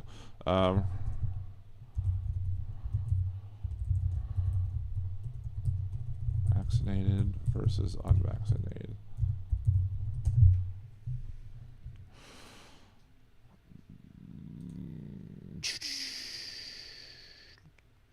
I don't want to use Autism Speaks because a lot of people who have been diagnosed under the spectrum, individuals who likely are more comfortable with the label of autistic individuals, do not like Autism Speaks because they believe that it's not run by individuals who are autistic, and as such, the individuals who are autistic should have a better say as to what goes on with their lives, and not, I guess, even though you might have well-meaning folks, a lot of people do not like Autism Speaks whatsoever.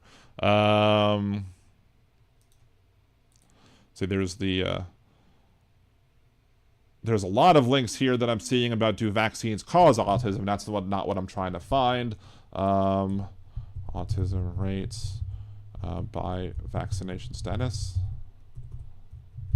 It's also kind of hard to determine that because a lot of, I guess, if you're an unvaccinated kid, you're more likely to die, and as such, you're less likely to be caught under the diagnosis codes, right? But again, there's nothing here that I can find showing autism rates of vaccinated people. So, but it's definitely something to look into. Let's see, Chris, that could be a change in the grandparents' DNA that doesn't show for generations when conditions are right. Very well true. Again, that's what I was trying to say earlier with the whole, like, you might have one parent with certain genes that might predispose you to, being under the spectrum, and then you have another parent, might have genes that they inherited from their, ancestors, whatever, that might make it, this much likely. And if you combine the two together, because individuals are greater than the whole of some of the parts, guess what? You may very well find that that's going to make the individual actually be under the spectrum because you have all of the correct pieces fitting together, so to speak. See, NASCAR promotes Autism Speaks. Hopefully it's not a Trump-friendly group. I don't know if they're a Trump-friendly group or not. And Autism Speaks, I think, is also against this RFK Jr. BS. However... I've had arguments with the family because I have one of my family members has a child who is under the spectrum, and they like Autism Speaks, but again, other people are vehemently against it. And so I'm going to trust the people who are autistic, who are going to say they have a problem with Autism Speaks, over the people who might be family members of those who are autistic, who are going to say, no, we're going to use Autism Speaks. I'd rather listen to the people. And that's the problem with RFK Jr. here. He doesn't want to listen to the people. He wants to listen to his own predisposed biases, and that's it. Leanna Gare, I remember when they were saying it was caused by old men fathering too many babies. That would be interesting. But yeah, no. Tucker John, So, yeah, sorry about your bad experience with Uber Eats. I think you have to try a service like that more than once before you can write it off. I agree with you, Chucker John. Although Uber Eats, a problem with Uber Eats and all those things is, I don't know if it's a problem per se, but you do pay more for the goods, for the products that you buy, because of the restaurants increase their prices for the Uber Eats menu to offset the charges that you're being charged or whatever it is. Whatever the point is that, yeah, I would basically, I still have used them. I think I use DoorDash more than Uber Eats, but I just feel bad for, I understand that people have to use it, but again, Uber and Lyft, and other such companies, I think it was DoorDash that was also doing a thing where they had certain incentives to drive for DoorDash, but if you tipped them, then that counted against the incentives, and that was terrible. So anyway, Lisa Green, pizza crust done, currently rising now. Can I come to your house and have some pizza? What kind of pizza, I should say? Josh, did RFK Jr. ever name his worm? He should have. Let's see. Easy E Network, that's true. Autism speaks criticism for not including enough autistic people. But yeah, and that's the thing. Burrito taxi, that sounds good too. I want a burrito taxi. RFK Jr. has had so much of his brain eaten, he lost all impulse control and good judgment, clearly. Probably. Yeah, like, I'm not somebody who's going to sit here. It can be difficult sometimes listening to someone like RFK Jr., just with what he's saying, the content of what he is saying. It could also be difficult to have to sit there and listen to somebody who has difficulty speaking, trying to get it done. But I will never make fun of his difficulty speaking. I understand that there are conditions that are potentially causing his difficulty in speaking, and as such, I'm not going to judge him for that. But I am going to judge him for the conclusions he comes to and mock those. Now, that would be very interesting to see, Bicycle Mike, if more lead in the water caused autism, and maybe that's one of the environmental factors. That's not one they want to hear about, because then you'd have to actually fix the water systems. And the water systems are terrible, especially in New Orleans. Segueing away from the autism topic for a second, today, I almost lost one of my cars because I had to go drop Cassie off at her doctor's appointment and then go pick up my son and then go back and pick her up and then make our way back across the river. And there was once or twice where I thought my car wasn't going to make it. But there's no real way out of where we were anyway. I was thinking that I was going to be stuck on the other side of the river for, till at least 7. Like, that might have been another reason why I might have to cancel today's show, because of the downpour, the deluge of rain that we had here. I literally tried 3 different ways getting from my house to the bridge. Because the first way I tried, I didn't trust the street. I thought the car was gonna flood. Second way I tried, same thing. And then later on that day, because we were going down General de Gaulle, which is like the main thoroughfare in Algiers, Louisiana, on the west bank of New Orleans, and there's a canal. The canal was almost overtopped because the pumps were not working. So the water was just accumulating, and that's it. So we eventually made our way across the river. She was about 15 minutes late to her doctor's appointment, but I got her there. And then I tried like 3 different ways getting from that hospital or from the doctor's office to the school. And I don't know, they're yelling about something out there. I don't know what it is. It's not serious. They're just trying to get my younger son's attention. It's a little distracting, though. So I basically, at some point, I basically parked on a side street like 2 blocks away from the school and dropped a pin and sent the pin to my son in a text message and was like, you need to walk to me. You're going to get wet, but it's better that you get wet than we lose a car. So yes. So I was able to make it from there to get Cassie, got back across the river. There was traffic that was stuck going the normal way that we would go. We went a different way home. After all was said and done, we were able to get home, and I didn't lose the car. But it was touch and go there for a moment.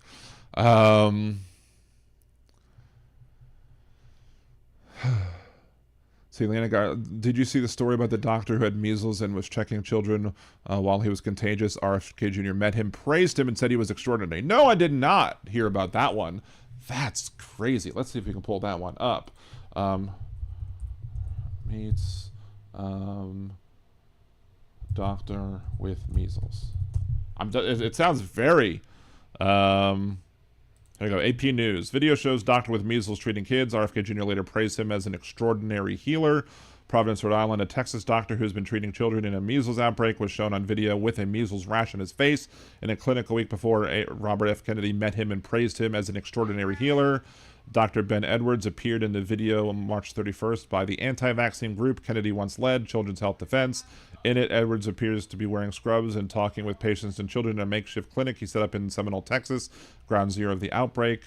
Edwards is asked whether or not he had measles. They responded yes. Then he said his infection started the day before the video was recorded. Yesterday was pretty achy. Little mild fever spots came in this afternoon. Today I woke up feeling good.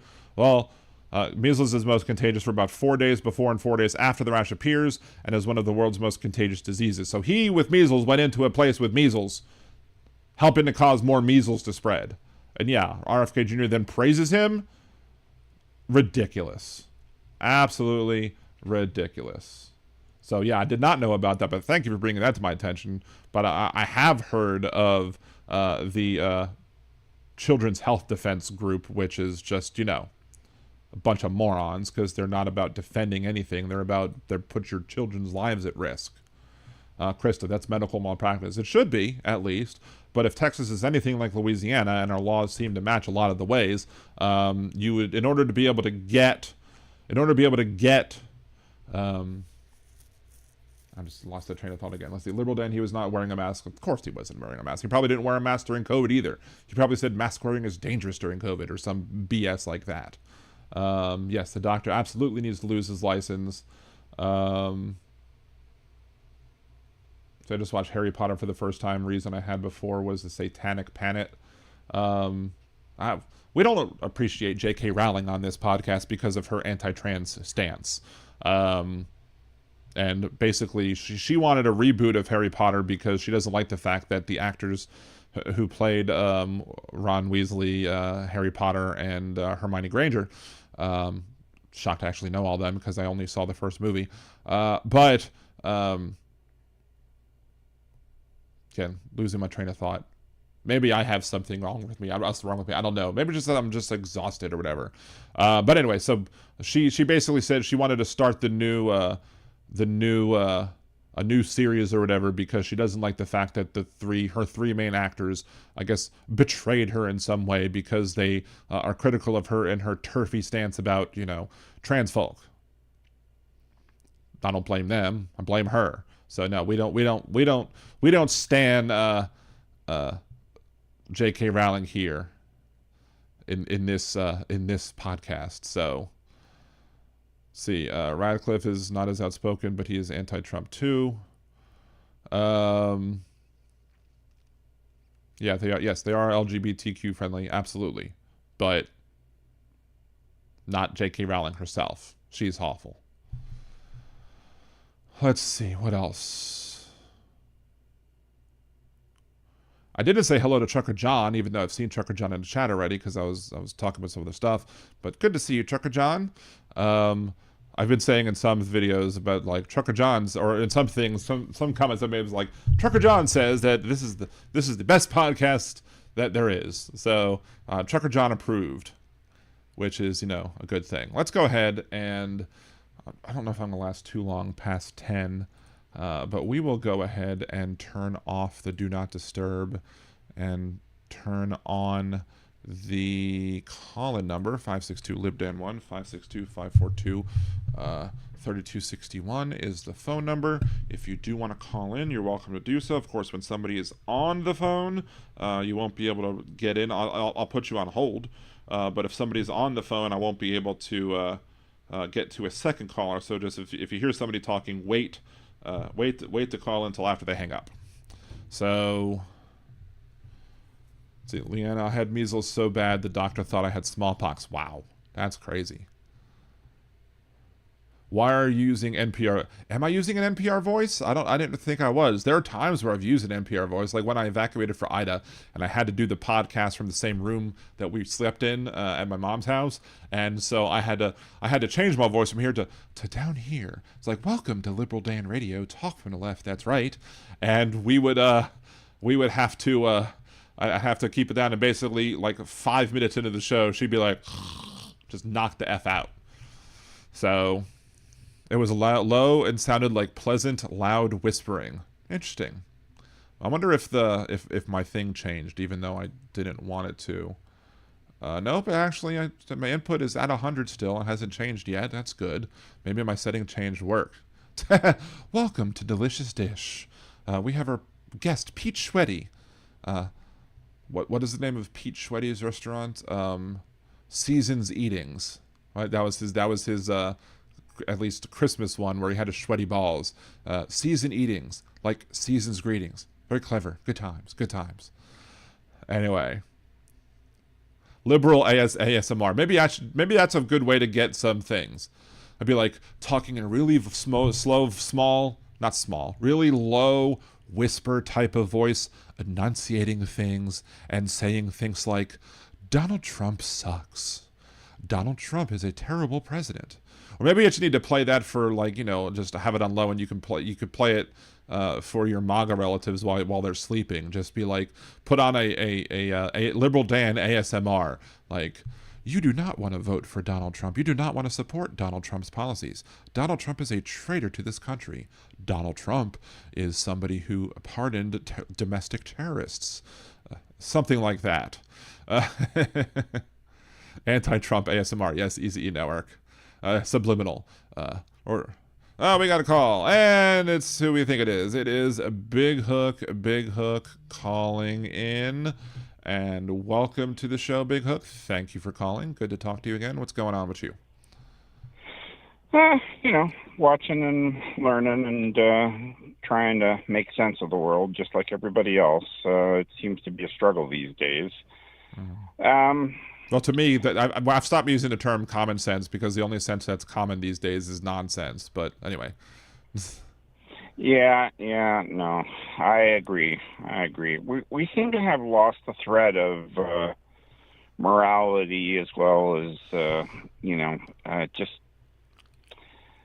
I don't know. Intellect seems to be a choice that people want to ignore now. And,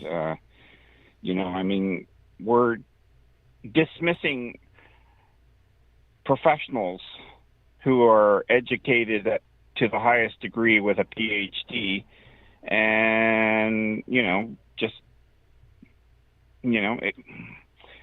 I don't know. The world seems to be like hell in a handbasket right now, because everything that the U.S. was number one in and whose gifts benefited the world are being defunded, as well as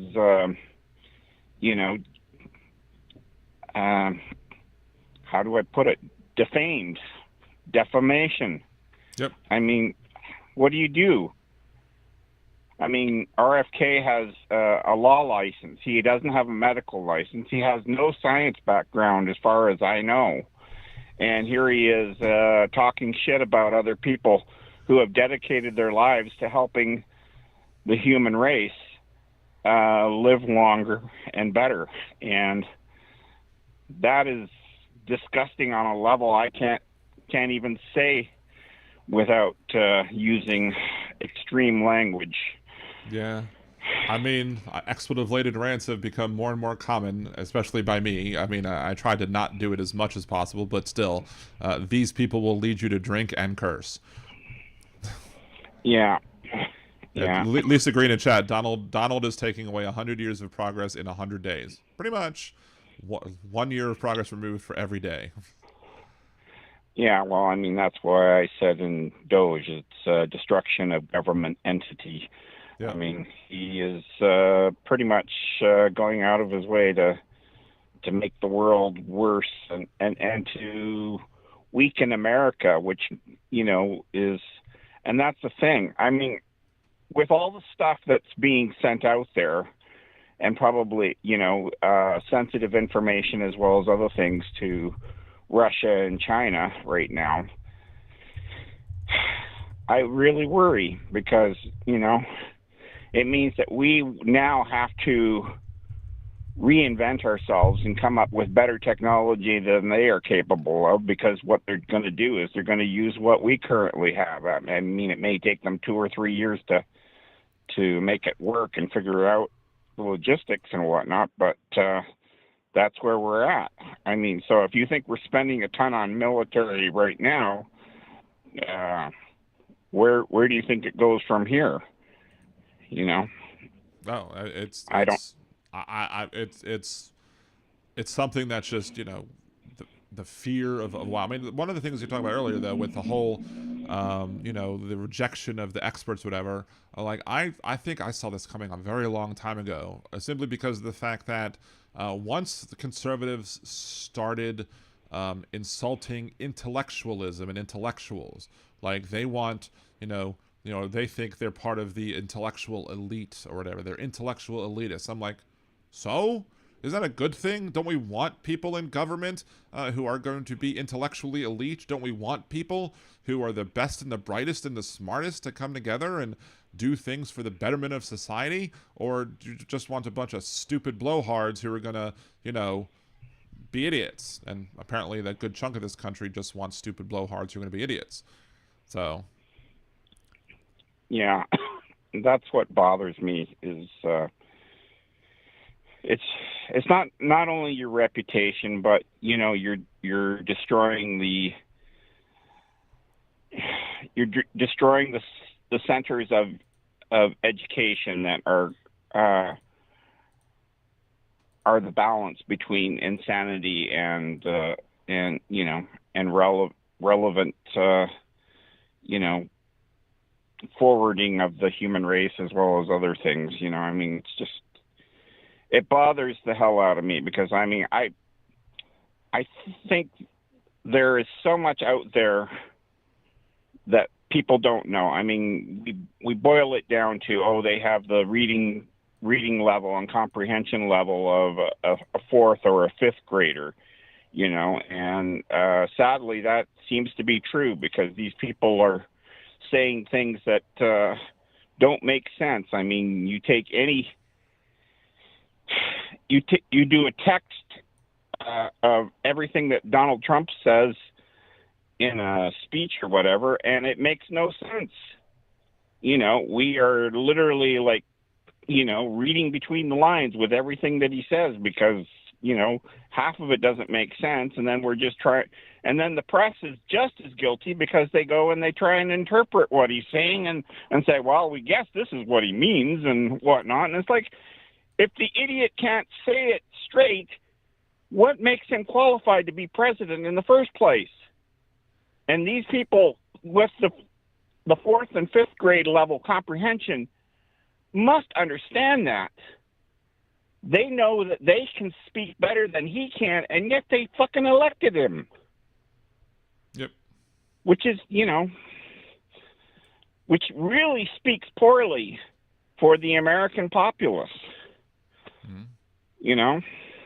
Yeah, I mean, again, he told us back in 2016 he loves the poorly educated, and now we all understand why. Poorly educated are easier to hoodwink. The poorly educated are easier to fool. They're easier to be marks or whatever, victims of his frauds, his scams, and the biggest fraud and scam that he's done is the idea that he's going to make America great, which he won't. He'll never do it. Yeah. It's funny because there's something that came up that I thought hard about. Now, maybe it's my conspiracy theory, but there's been lots of evidence that Trump stole the election. And one of the things they say is statistically, because there are so many things that happened there. One of them was, we had a whole whack of ballots, which just only had Trump marked down only, and nothing else. And it's like, well, where did they come from? And who would mark a ballot that way? Oh, I know people. I do know people who would be like, I don't give a crap about anything else. I just care about Trump. I hear some of those people talk where like they don't want to vote on anything else. That's not to say that there was no, Trump trying to manipulate the election. And clearly there was. I mean, there's talk of even 2016 where like ballots were thrown away in Pennsylvania or something, and that would have flipped the election for Clinton. So there's that, but there's also the fact that his lies about election interference are in and of themselves, in my opinion, election interference, because when you cast doubts about the veracity of the ability of us to run a correct election, it makes less people want to show up. But here's the go ahead. Here's the thing that here's where my thoughts go. Okay, and it's that. He said before, I don't need your votes to win. Mm-hmm. Now that right there was sort of, suspicious all in itself. But here's the thing that gets me. Okay, you have 90 million people who do not vote. Okay, now right. Hear me if you're following along here. They know who these people are. Mm-hmm. So how hard would it be to get a write-in ballot under their name and then get it and then use it? Because everything balances to he won just by enough to not require a recall. Mm-hmm. And they say the odds of this happening are 1 trillion to 1. And which makes me think, okay, if Elon were to hack the voter rolls and know who is not voting, and then just take just enough of that percentage of 90 million who don't vote, and then request write-in ballots, and then mark them Trump only because you've got a limited amount of time to be able to do it and to submit it, as well as the fact that you had DeJoy in the post office who could possibly intercept them as well as redirect them, as well as Elon Musk with his canvassers out there who could go along and be there to collect said ballots. And the people who don't vote don't ever check to see if they've had their vote used in their absence. So I don't know. Maybe I'm. Does this? It's plausible. It's a plausible thing. I mean, you don't necessarily even have to hack the voter rolls. All the voter rolls are all public knowledge. So you could find and you could run an algorithm. I could run an algorithm if I had the data that would be able to go through and be like, who hasn't voted in the last 4 election cycles? A lot of the times when that happens, especially in conservative states, they'll purge people from the voter rolls to be able to get rid of it. But typically, a lot of times when the purges happen, it usually happens to more of one group and not the other group. So there's that. The only issue with the theory that I would have, again, I'm not disagreeing with it. I'm not saying it's impossible or improbable. The only problem with it is just the idea, like, what person, how many people are going to be willing to do an act of voter fraud, knowing that one act of election fraud or voter fraud or whatever is going to not likely, change the election. Yeah, but how is it going to come back to them when the voter who's had his vote stolen and then cast by somebody else? How are they going to know, and how can you hold them responsible when they did nothing? This is the other thing. Well, that's what I'm saying. Like, you don't hold the person who was voted and responsible. What you do is you hold you'd have to find who actually did it. But the problem is that would be probably hard to do. So yeah, but still, a lot of people won't take that. Like there's been a couple of examples where like somebody like a Republican voted for his using his dead mom's wife, absentee yeah, ballot or and whatever, that dead wife, sort of dead stuff, mom, yeah. dead whatever. Those that happens, but the punishment for casting a ballot illegally is probably usually not worth the risk. Now, of course, this is not to say that they wouldn't do it, because clearly the cognitive skills of MAGA supporters aren't the greatest, so they might not even be able to think about that. If you convinced one of them to do that sort of thing, then they'd probably listen to it, especially if they felt that, hey, this will help Donald Trump get elected. I'll be more than happy to take the risk for El Presidente, for King Trump or whatever. That being said, the more people that are involved, the harder it would be to keep a lid on that conspiracy. So I'm not saying you're wrong. I'm just saying I would need more to jump on it and say you're right. Okay. Yeah, no, but like I said,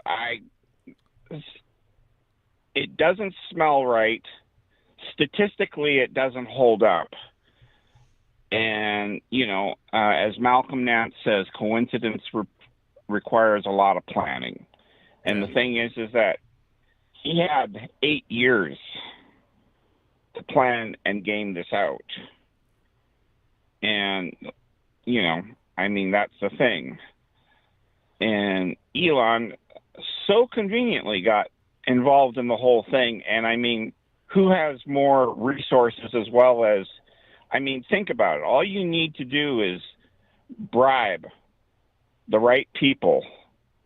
And, and you can make things happen. DeJoy was already on the take because he's benefiting from destroying the post office. You have absolutely. Elon, who's benefiting because he's got all the contracts for all this stuff as well, and then he's going to destroy every agency that's going to hold him accountable at some point in time. So I don't, Well, there is evidence that DeJoy slowed down the mail in certain areas where they had mail-in votes or absentee balloting or whatever to help make it harder for Trump to win or Trump to lose, I guess. Unfortunately, he still lost, despite the fact that DeJoy did those terrible things, did those unethical things. But again, we have the Constitution requires that we have a post office, and they're trying to kill that. They're trying to kill They're trying to kill anything that's supposedly a right. So, anyway, I thought I'd just give you some food for thought. It probably sounds crazy, but you know what? It keeps rolling and rattling around in my head, and it doesn't feel right. It doesn't smell right. The fact that it was so close and that he won in states that looked so, inevitable for Kamala, and then and then just by some miracle, he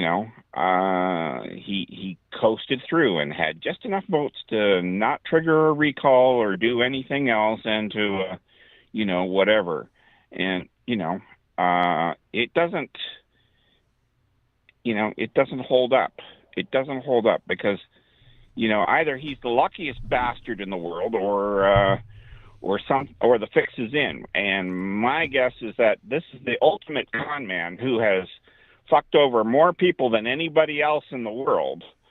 My bet is that the fix was in. And the thing is that he is, he's in with some master fixers. I heard one this morning on Stephanie Miller that Elon Musk has a hack in the Teslas, so that way the mileage will go faster. So that way, by the time that the problems occur under the 50,000-mile warranty, it'll accelerate it to the point where he won't have to honor any of the warranty. These guys are cheaters of the ultimate extent, and I just don't know what you do with it anymore. They take shortcuts. They fuck over the people that take them for their word. Where do you go with this?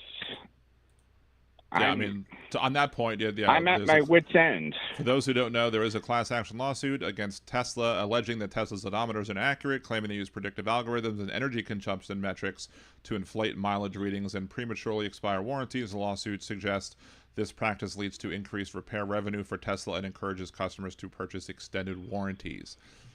That makes total sense. I mean, that absolutely, I absolutely believe that. Now, on the issue of, Trump winning in states where we didn't think he would win, I mean, yeah, it was a little surprising, but my current theory on that is that it was because of racism and or sexism.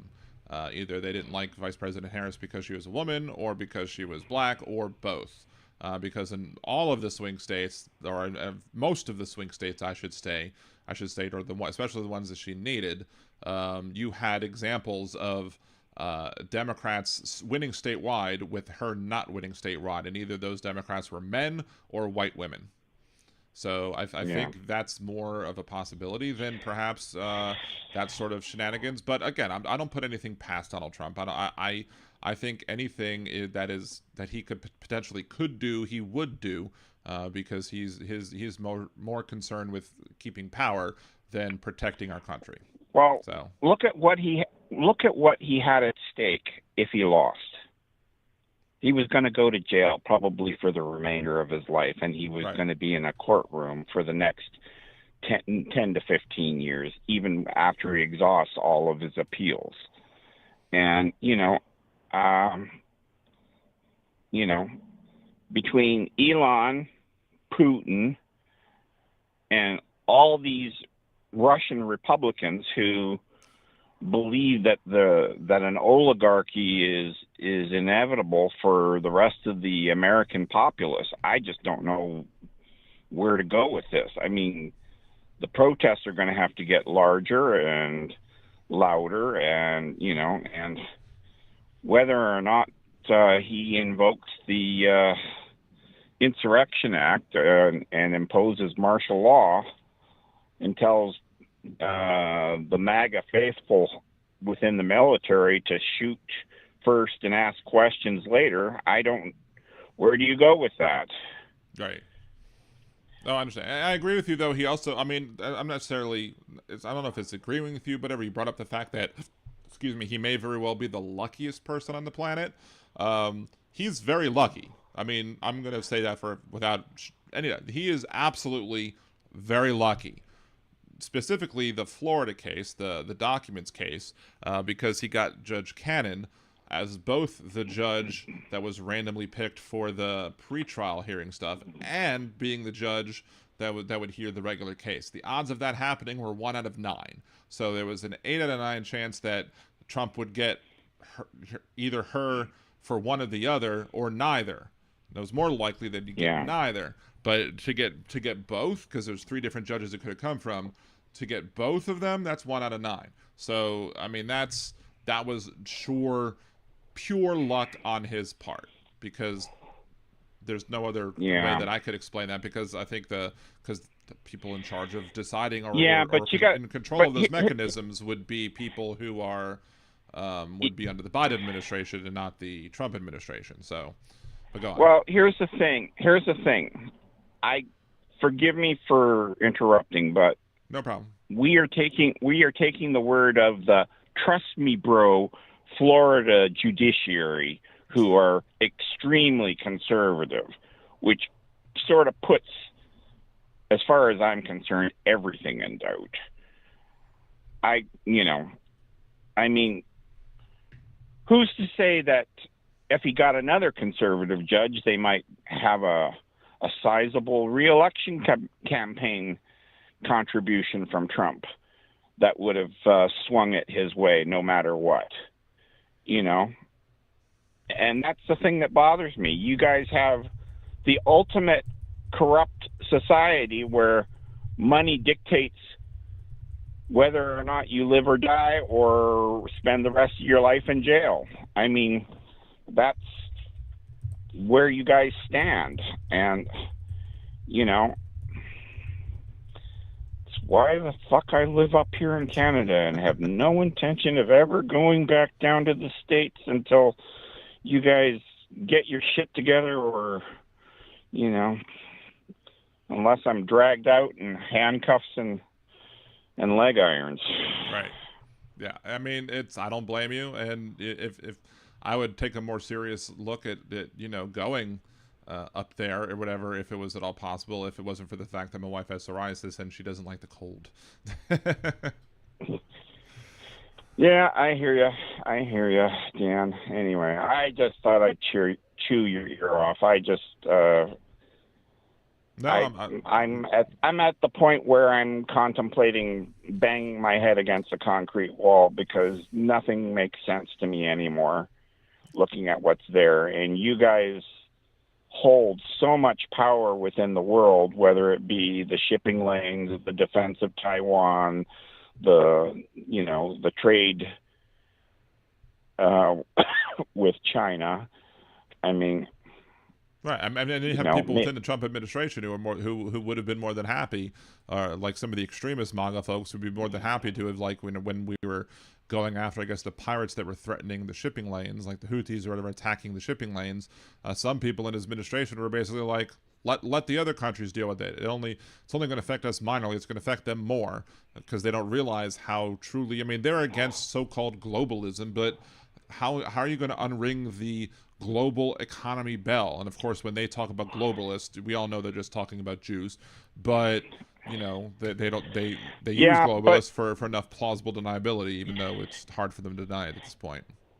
Yeah, but here's the thing. The way I look at it with the Republicans, especially the politicians, they all seem to be career criminals who have just basically gone to law school and figured out how to manipulate the system, And every once in a while, one of them gets caught in a trap of their own making. But, for the most part, they go, oh, well, he's one of the good old boys. We have to look the other way, and this is how business is done down here in the South, and and all the rest of the bullshit shucking and jiving that currently holds you guys back from having just simple things like affordable housing, affordable health care.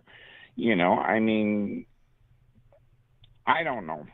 You guys refuse to even raise your fucking minimum wage. You still have it set there at $7.25, and like nobody could live off of that. And now you're getting to the point where you're going to make it possible for your kids to go back and work in factories and slaughterhouses at age 14, because guess what? You kicked out all the people that were more than willing to do that kind of work because they saw the opportunity. And not only that, but they had the skills developed from their own country and were able to pass them on to our benefit. I just don't see where you guys are going, because if you get rid of all those people that know how to do those jobs and are capable of doing those jobs, you're just going to end up with a whole bunch of children who are going to have missing hands and feet or get, exposed to toxic chemicals because they don't know any better, because you guys are dismantling the OSHA and other things that protect you guys from all this stuff. I mean, you guys are devolving to the point where I don't recognize America anymore. I mean, you're defunding science, you're defunding human rights, you're defunding, I mean, the only thing that you guys, as far as I know, won't defund is the military, and I think that's because in the end, you guys think, oh, well, the military will keep another country from coming across the border and taking over, But, I mean, is that paranoia or, is that global, your global destiny seemed to be that, okay, we run our stuff but we do things outside of the country to better the rest of the world, and that was your shining city on the hill. Right. And you guys don't seem to have that anymore.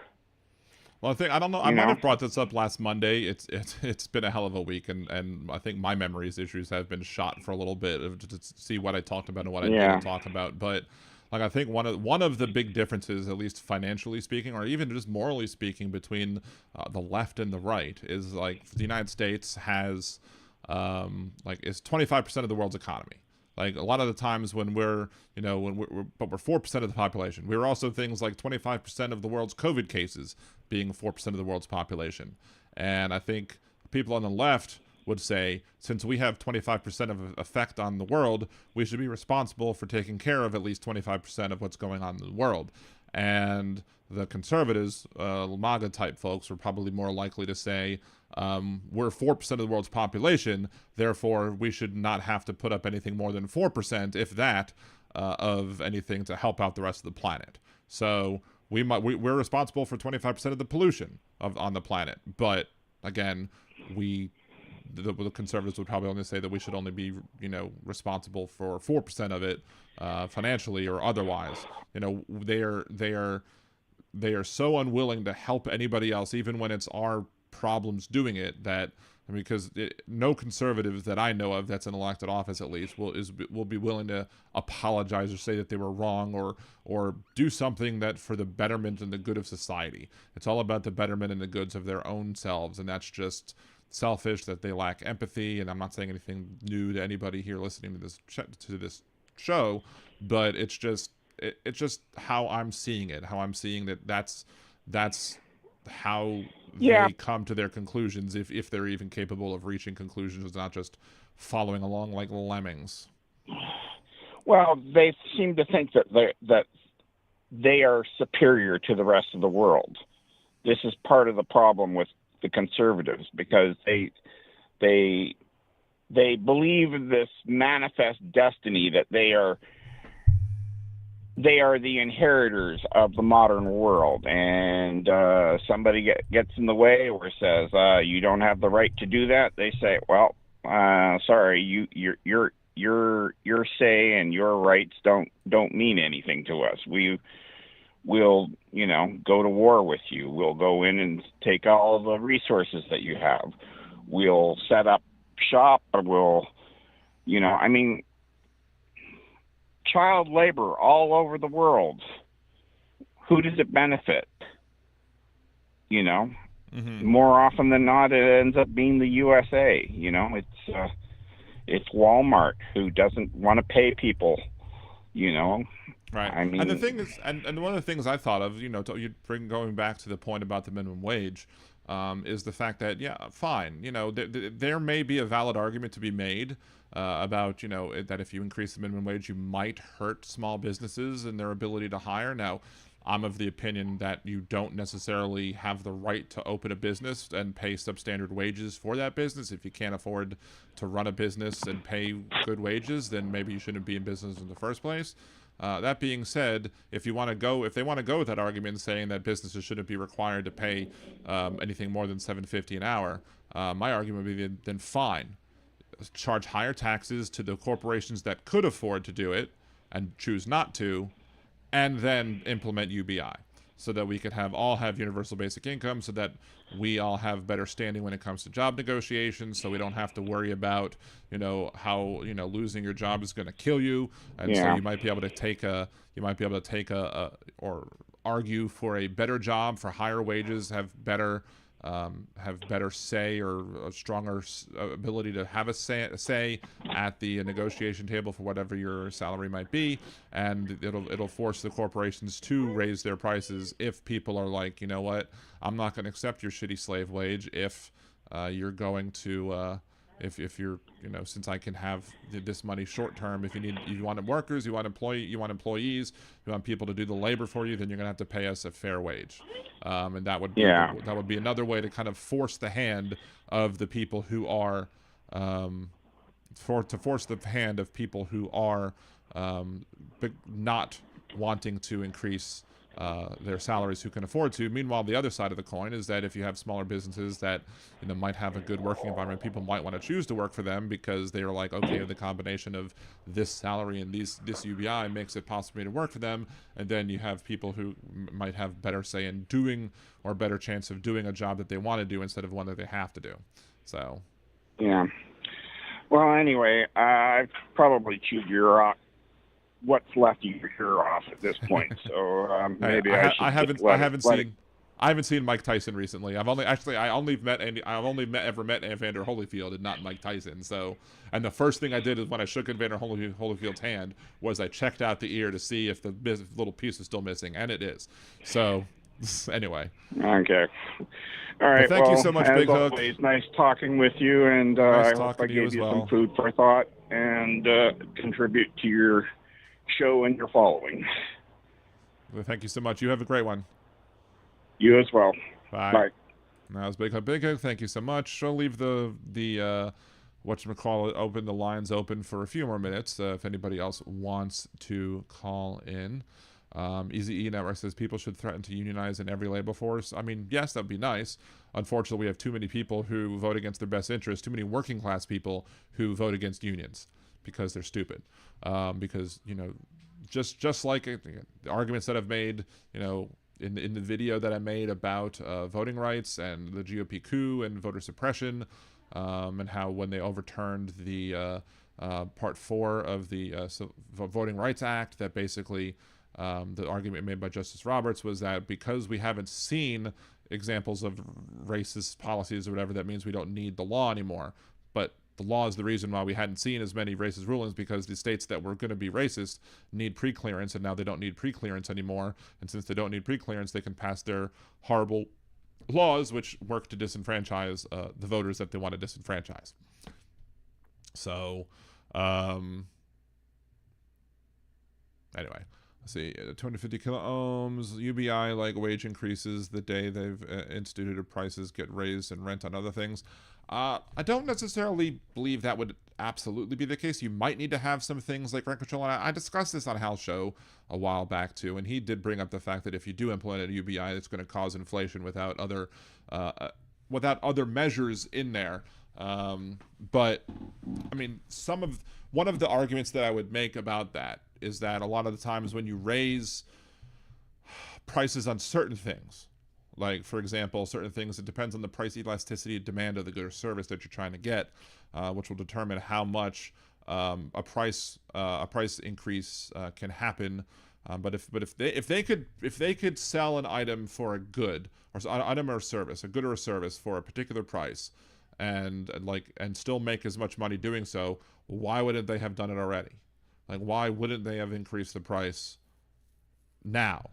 Which tells me that the market would say that they can't increase the prices now. So that would be my argument against why they wouldn't be able to instantly bring up, raise prices simply because there's a UBI out there, so there's more money available for people to spend. I think the UBI would have a stimulative effect on the economy and help the economy grow. But just like, one of the things that the caller Manasseh didn't quite understand when we had the conversation on the phone, was it last week or a week and a half ago or whatever, is the fact that there's a difference between taxing an individual good or a collection of goods and putting a tax on top of that good and taxing a business. Because if you're taxing the business, you're taxing the income of the business, which plays some part in the, how much income a business wants will determine whether or not the business is in business or not, if that amount of income is possible based on the prices that they can charge for their goods or services that they sell. But it's still, if their income goes down, the amount of taxes that they pay goes down. And if the income goes up, the amount of taxes that they pay goes up. But the percentage rate could potentially be different depending on if they hit certain thresholds. But he was trying to say that there's no difference between charging a tariff on a good or charging a tariff on a good that's being imported versus taxing a corporation, and I think that's two completely different things. Yes, there are some similarities that might take place in determining pricing and whether or not what price they can set a good at. But again, why if I'm charging $10 a good and for an item, for a widget or whatever, if I charge $10 for a widget and then a raise in minimum wage would make me want to charge, or a raise in taxes because of UBI would make me want to charge 15 for the good instead of 10 for the good, guess what? Why am I not charging the 15 for the good now, for that widget now? Why wouldn't I do that? And there's evidence to show that if you, like, for example, during the North Dakota natural gas boom that was going on, when they were, they were having problems filling fast food jobs, positions like at Wendy's and Burger King or whatever, because all the people who would normally work there were finding better paying jobs working for the natural gas production companies. And so what happened? Burger King, McDonald's, all the other fast food restaurants in North Dakota, where they do a lot of the natural gas, drilling or mining or whatever, a lot of the those businesses had to increase their wage, the starting wages that a person might be paid to work at that place, at that fast food restaurant. And the amount of money that increased in the amount of pay did not result in a commensurate increasing in the price of goods that they sell. Like the price of a burger didn't, like if you had to go from like $7.50 an hour to $15 an hour, so let's say they doubled the wage, potentially, or maybe it was 12. Let's just say it was a doubling of the wage. They didn't double the prices of burgers. They didn't double the prices of fries. It might have gone up like a nickel for a burger. Because one of the things that people don't take into consideration when they're trying to make the argument that the price of the good, if you increase the whatever you have to pay an employee, that the price is going to go up for the overall piece of the thing that you're selling. It's not true, because the price of the employee is only part. What you pay to the wages that you pay to pay employees are only part of the overall cost of the burger. So even if you double the wages, you would only have to double the part of the burger that pays those wages. You wouldn't have to double the entire burger. And if you have multiple fast food restaurants and you have one of them that says, oh, well, I think since I'm having to pay double, I have to charge double, some other companies would be like, well, I have to pay double in order to get employees, but I want to get more of the market, so I'm not going to pay double. I'm not going to charge double. I'm going to increase my rates only by 50%. And then another firm might be like, another fast food restaurant might be like, okay, well, I'm going to do the same thing, but I'm going to raise it 25%. So the idea that these businesses would be free to increase their prices because we have a UBI, I think is somewhat flawed. It's something that has to be taken into consideration. It's something that we can't overlook. I'm not an RFK Jr. I'm not going to be sitting here and saying, no, we're going to ignore that possibility whatsoever. Just like he was doing with the better diagnostic abilities that we have when it comes to diagnosing autism. I'm not going to completely write that out like he did with that. I'm not going to completely write off the idea that, there's some that we would have to look into those things and make sure that, as Donald Trump once said, the cure can't be worse than the problem. Anyway. Let's see. 250 kilometer worked to end music retail. The day they had a minimum wage increase, the owner had everything in the store repriced higher. But how much higher? How much higher was the wage? How much higher how much higher did the prices go? And how long did that last? So yeah, and again, it could happen with certain businesses. It might not happen with other businesses, so it's hard to say. Yeah, Chris, the competition keeps prices in check. And that's one of the things that a lot of times conservatives don't understand, is that if you have conservatives will often say that the free market is the best for consumers. No, the free market is not in and of itself the best for consumers. Competition is potentially what's best for consumers in most things. Sometimes it may be better for consumers to be able to have, if you have a singular electricity company versus several, it may very well be possible that you might see, again, blank train of thought. See, people will buy the fast food if you pay employees a better wage. We'll go back to that in a second. If they raise it by 25 cents an item, I might pay for them. Aaron West, a nickel for your pickle. That deserves a. Oh my! Thank you. Let's go ahead and turn off the phone calls, because I don't think anybody else is calling it at this point. So we can turn off the call-in number deal. Lisa, I boycott fast food. I would love to have much less fast food. In fact, I actually do have much less fast food because the medicine that I'm on makes it hard to pick out.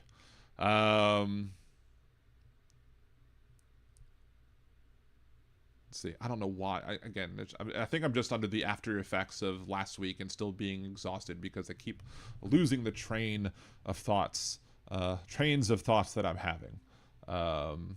See, wages. Lisa says wages are not the biggest business expense. Exactly. That was my point that I was making. Is that you have a burger, only a certain amount of that burger covers the wages. You have the cost of the rent, you have the cost of the electricity, you have the cost of the items that you need to make the good, you have the ingredients of the food, you have the price of to buy the machinery to upkeep the machinery. I mean, with McDonald's, I guess you don't count the ice cream machine because that's never upkept properly, but otherwise, whatever.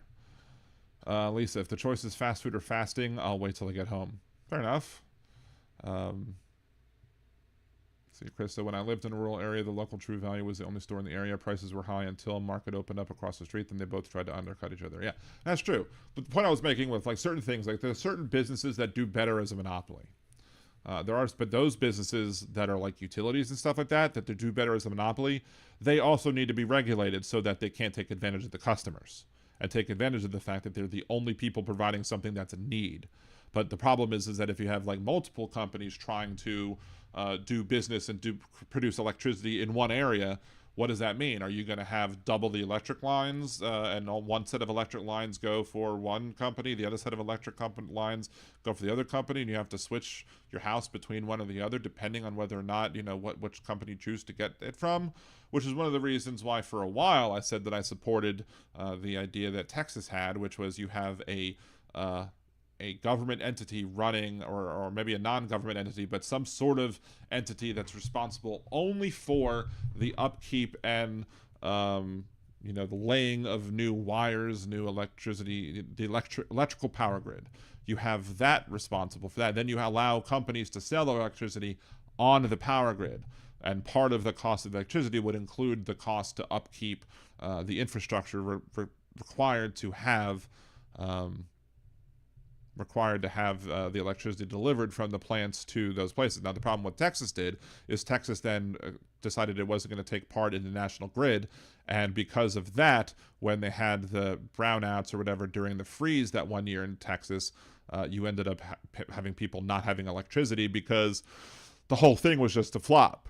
So you can't look at that plan in its entirety and say it was successful, but there are bits and pieces to it that I think could be beneficial if you want better electricity costs for customers. But without that, and if you have one, like here, Entergy is the electricity company, they run the power lines, they own the power lines, they are responsible for taking care of the power lines. You can't have Atmos, another local energy company, coming in and saying, well, we're going to put electricity lines as well, so we're going to double the infrastructure. Then if something happens, double the stuff has to get fixed. So in those circumstances, it's not necessarily best to have, it's not as efficient, so to speak, to have more companies selling that particular service or that particular product, if you will, whatever you want to refer to as electricity as, either a product or a service. So in those particular cases, that's why you need to have government regulation to come in and help at least be a check on the prices that they charge the people in the particular areas that they're servicing. But in other areas, yes, if you have one store that doesn't have to get undercut and it sells things you need, then they can get away with selling things for an inflated price, as opposed to if there were two stores, those two stores would be competing each other for the same business. Unless they colluded and were like, look, we're both going to have stores. There's a market for us to be both open. Let's collude and make sure that we don't undercut each other too much so we can both make lots of money. So there's that as well. Let's see, Lisa, I'd like to see the minimum wage go to 15 plus. I mean, that would be ideal if we can get it done. And we could change the tax code so that, smaller businesses, they wouldn't be able to afford that under the current tax code, wouldn't be able to afford it at that point. That being said, I think there's a reason why we could go and have a UBI, which would then not require the businesses to pay a higher wage. However, if they didn't pay a higher wage, if they chose to pay people under whatever a certain minimum would be, then they would have to pay a certain tax rate on top of whatever. Like they would be helping to pay for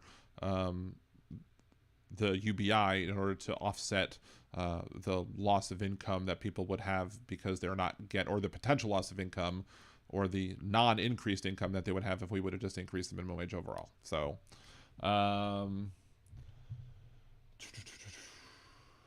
see, or $12, but people in big cities can't afford to live there because of the cost of living. Yeah, I mean, certain areas might need higher minimum wages than other areas. Another thing is we need better infrastructure, better mass transportation systems, so that if you do have areas that are expensive to live in, that if you still need the workers who are going to be making the minimum wage, you have to make it working in those areas to be accessible, so that they don't have to, do without because they're taking a low-paying job in an area with a high cost of living. So you have to be able to enable them to be able to get from where they live to where they're working. Of course, there are some practices that I've seen businesses do here in New Orleans, or in the New Orleans area, that to me seemed kind of fishy and shady. Like, you have several fast food establishments owned by the same people, like the same, restaurant group running these certain restaurants. But like, you had somebody who was living by me in Algiers on one side of the river, who was working at a Burger King on St. Charles Avenue, which is on the other side of the river. But there's a Burger King in Algiers. So why did, when I looked it up, both Burger Kings, I think, were, unless it might not have been Burger King, but both fast food establishments were the same name, same type of establishment, and they were owned by the same company, and they were making the person who lived in Algiers go work at the one across the river instead of working at the one in Algiers, which doesn't make any sense whatsoever, unless, you had nefarious reasons to have that done. For example, if you wanted to make it harder for them to find a new job, you could then add on more time to their, to commute to the job, so that they have less time to go look for another job, so therefore they're stuck with you. Whereas if we had a UBI, you could be like, look, I have UBI, or I have the UBI here. I'm more than happy to work for Burger King if you want me to work for y'all, but I live in Algiers. I need to work for the one in Algiers, not the one across the river. Anyway, Krista, thank you for joining. So the only way that New York City has electricity is Canada isn't cutting them off. That's fair. Again, thank you, Krista, for that. We're ending the show soon anyway, so let us go ahead and I believe, let's see, there was this one other thing I wanted to talk about. I guess somebody brought it up. I think it was Trucker John. Trump floats plan for undocumented farm and hotel workers to work legally in the United States. President Donald Trump suggested at a cabinet meeting Thursday that undocumented people working on farms and in hotels would be allowed to leave the country and return as legal workers if their employers vouched for them. So what's he doing here? He's wanting to make it possible for him to continue to pay the people who works for him at his places who are undocumented. He wants to be able to continue to work for them because he will then vouch for them, or one of the people running his businesses will vouch for them, so that they can continue to pay these individuals substandard wages. Now,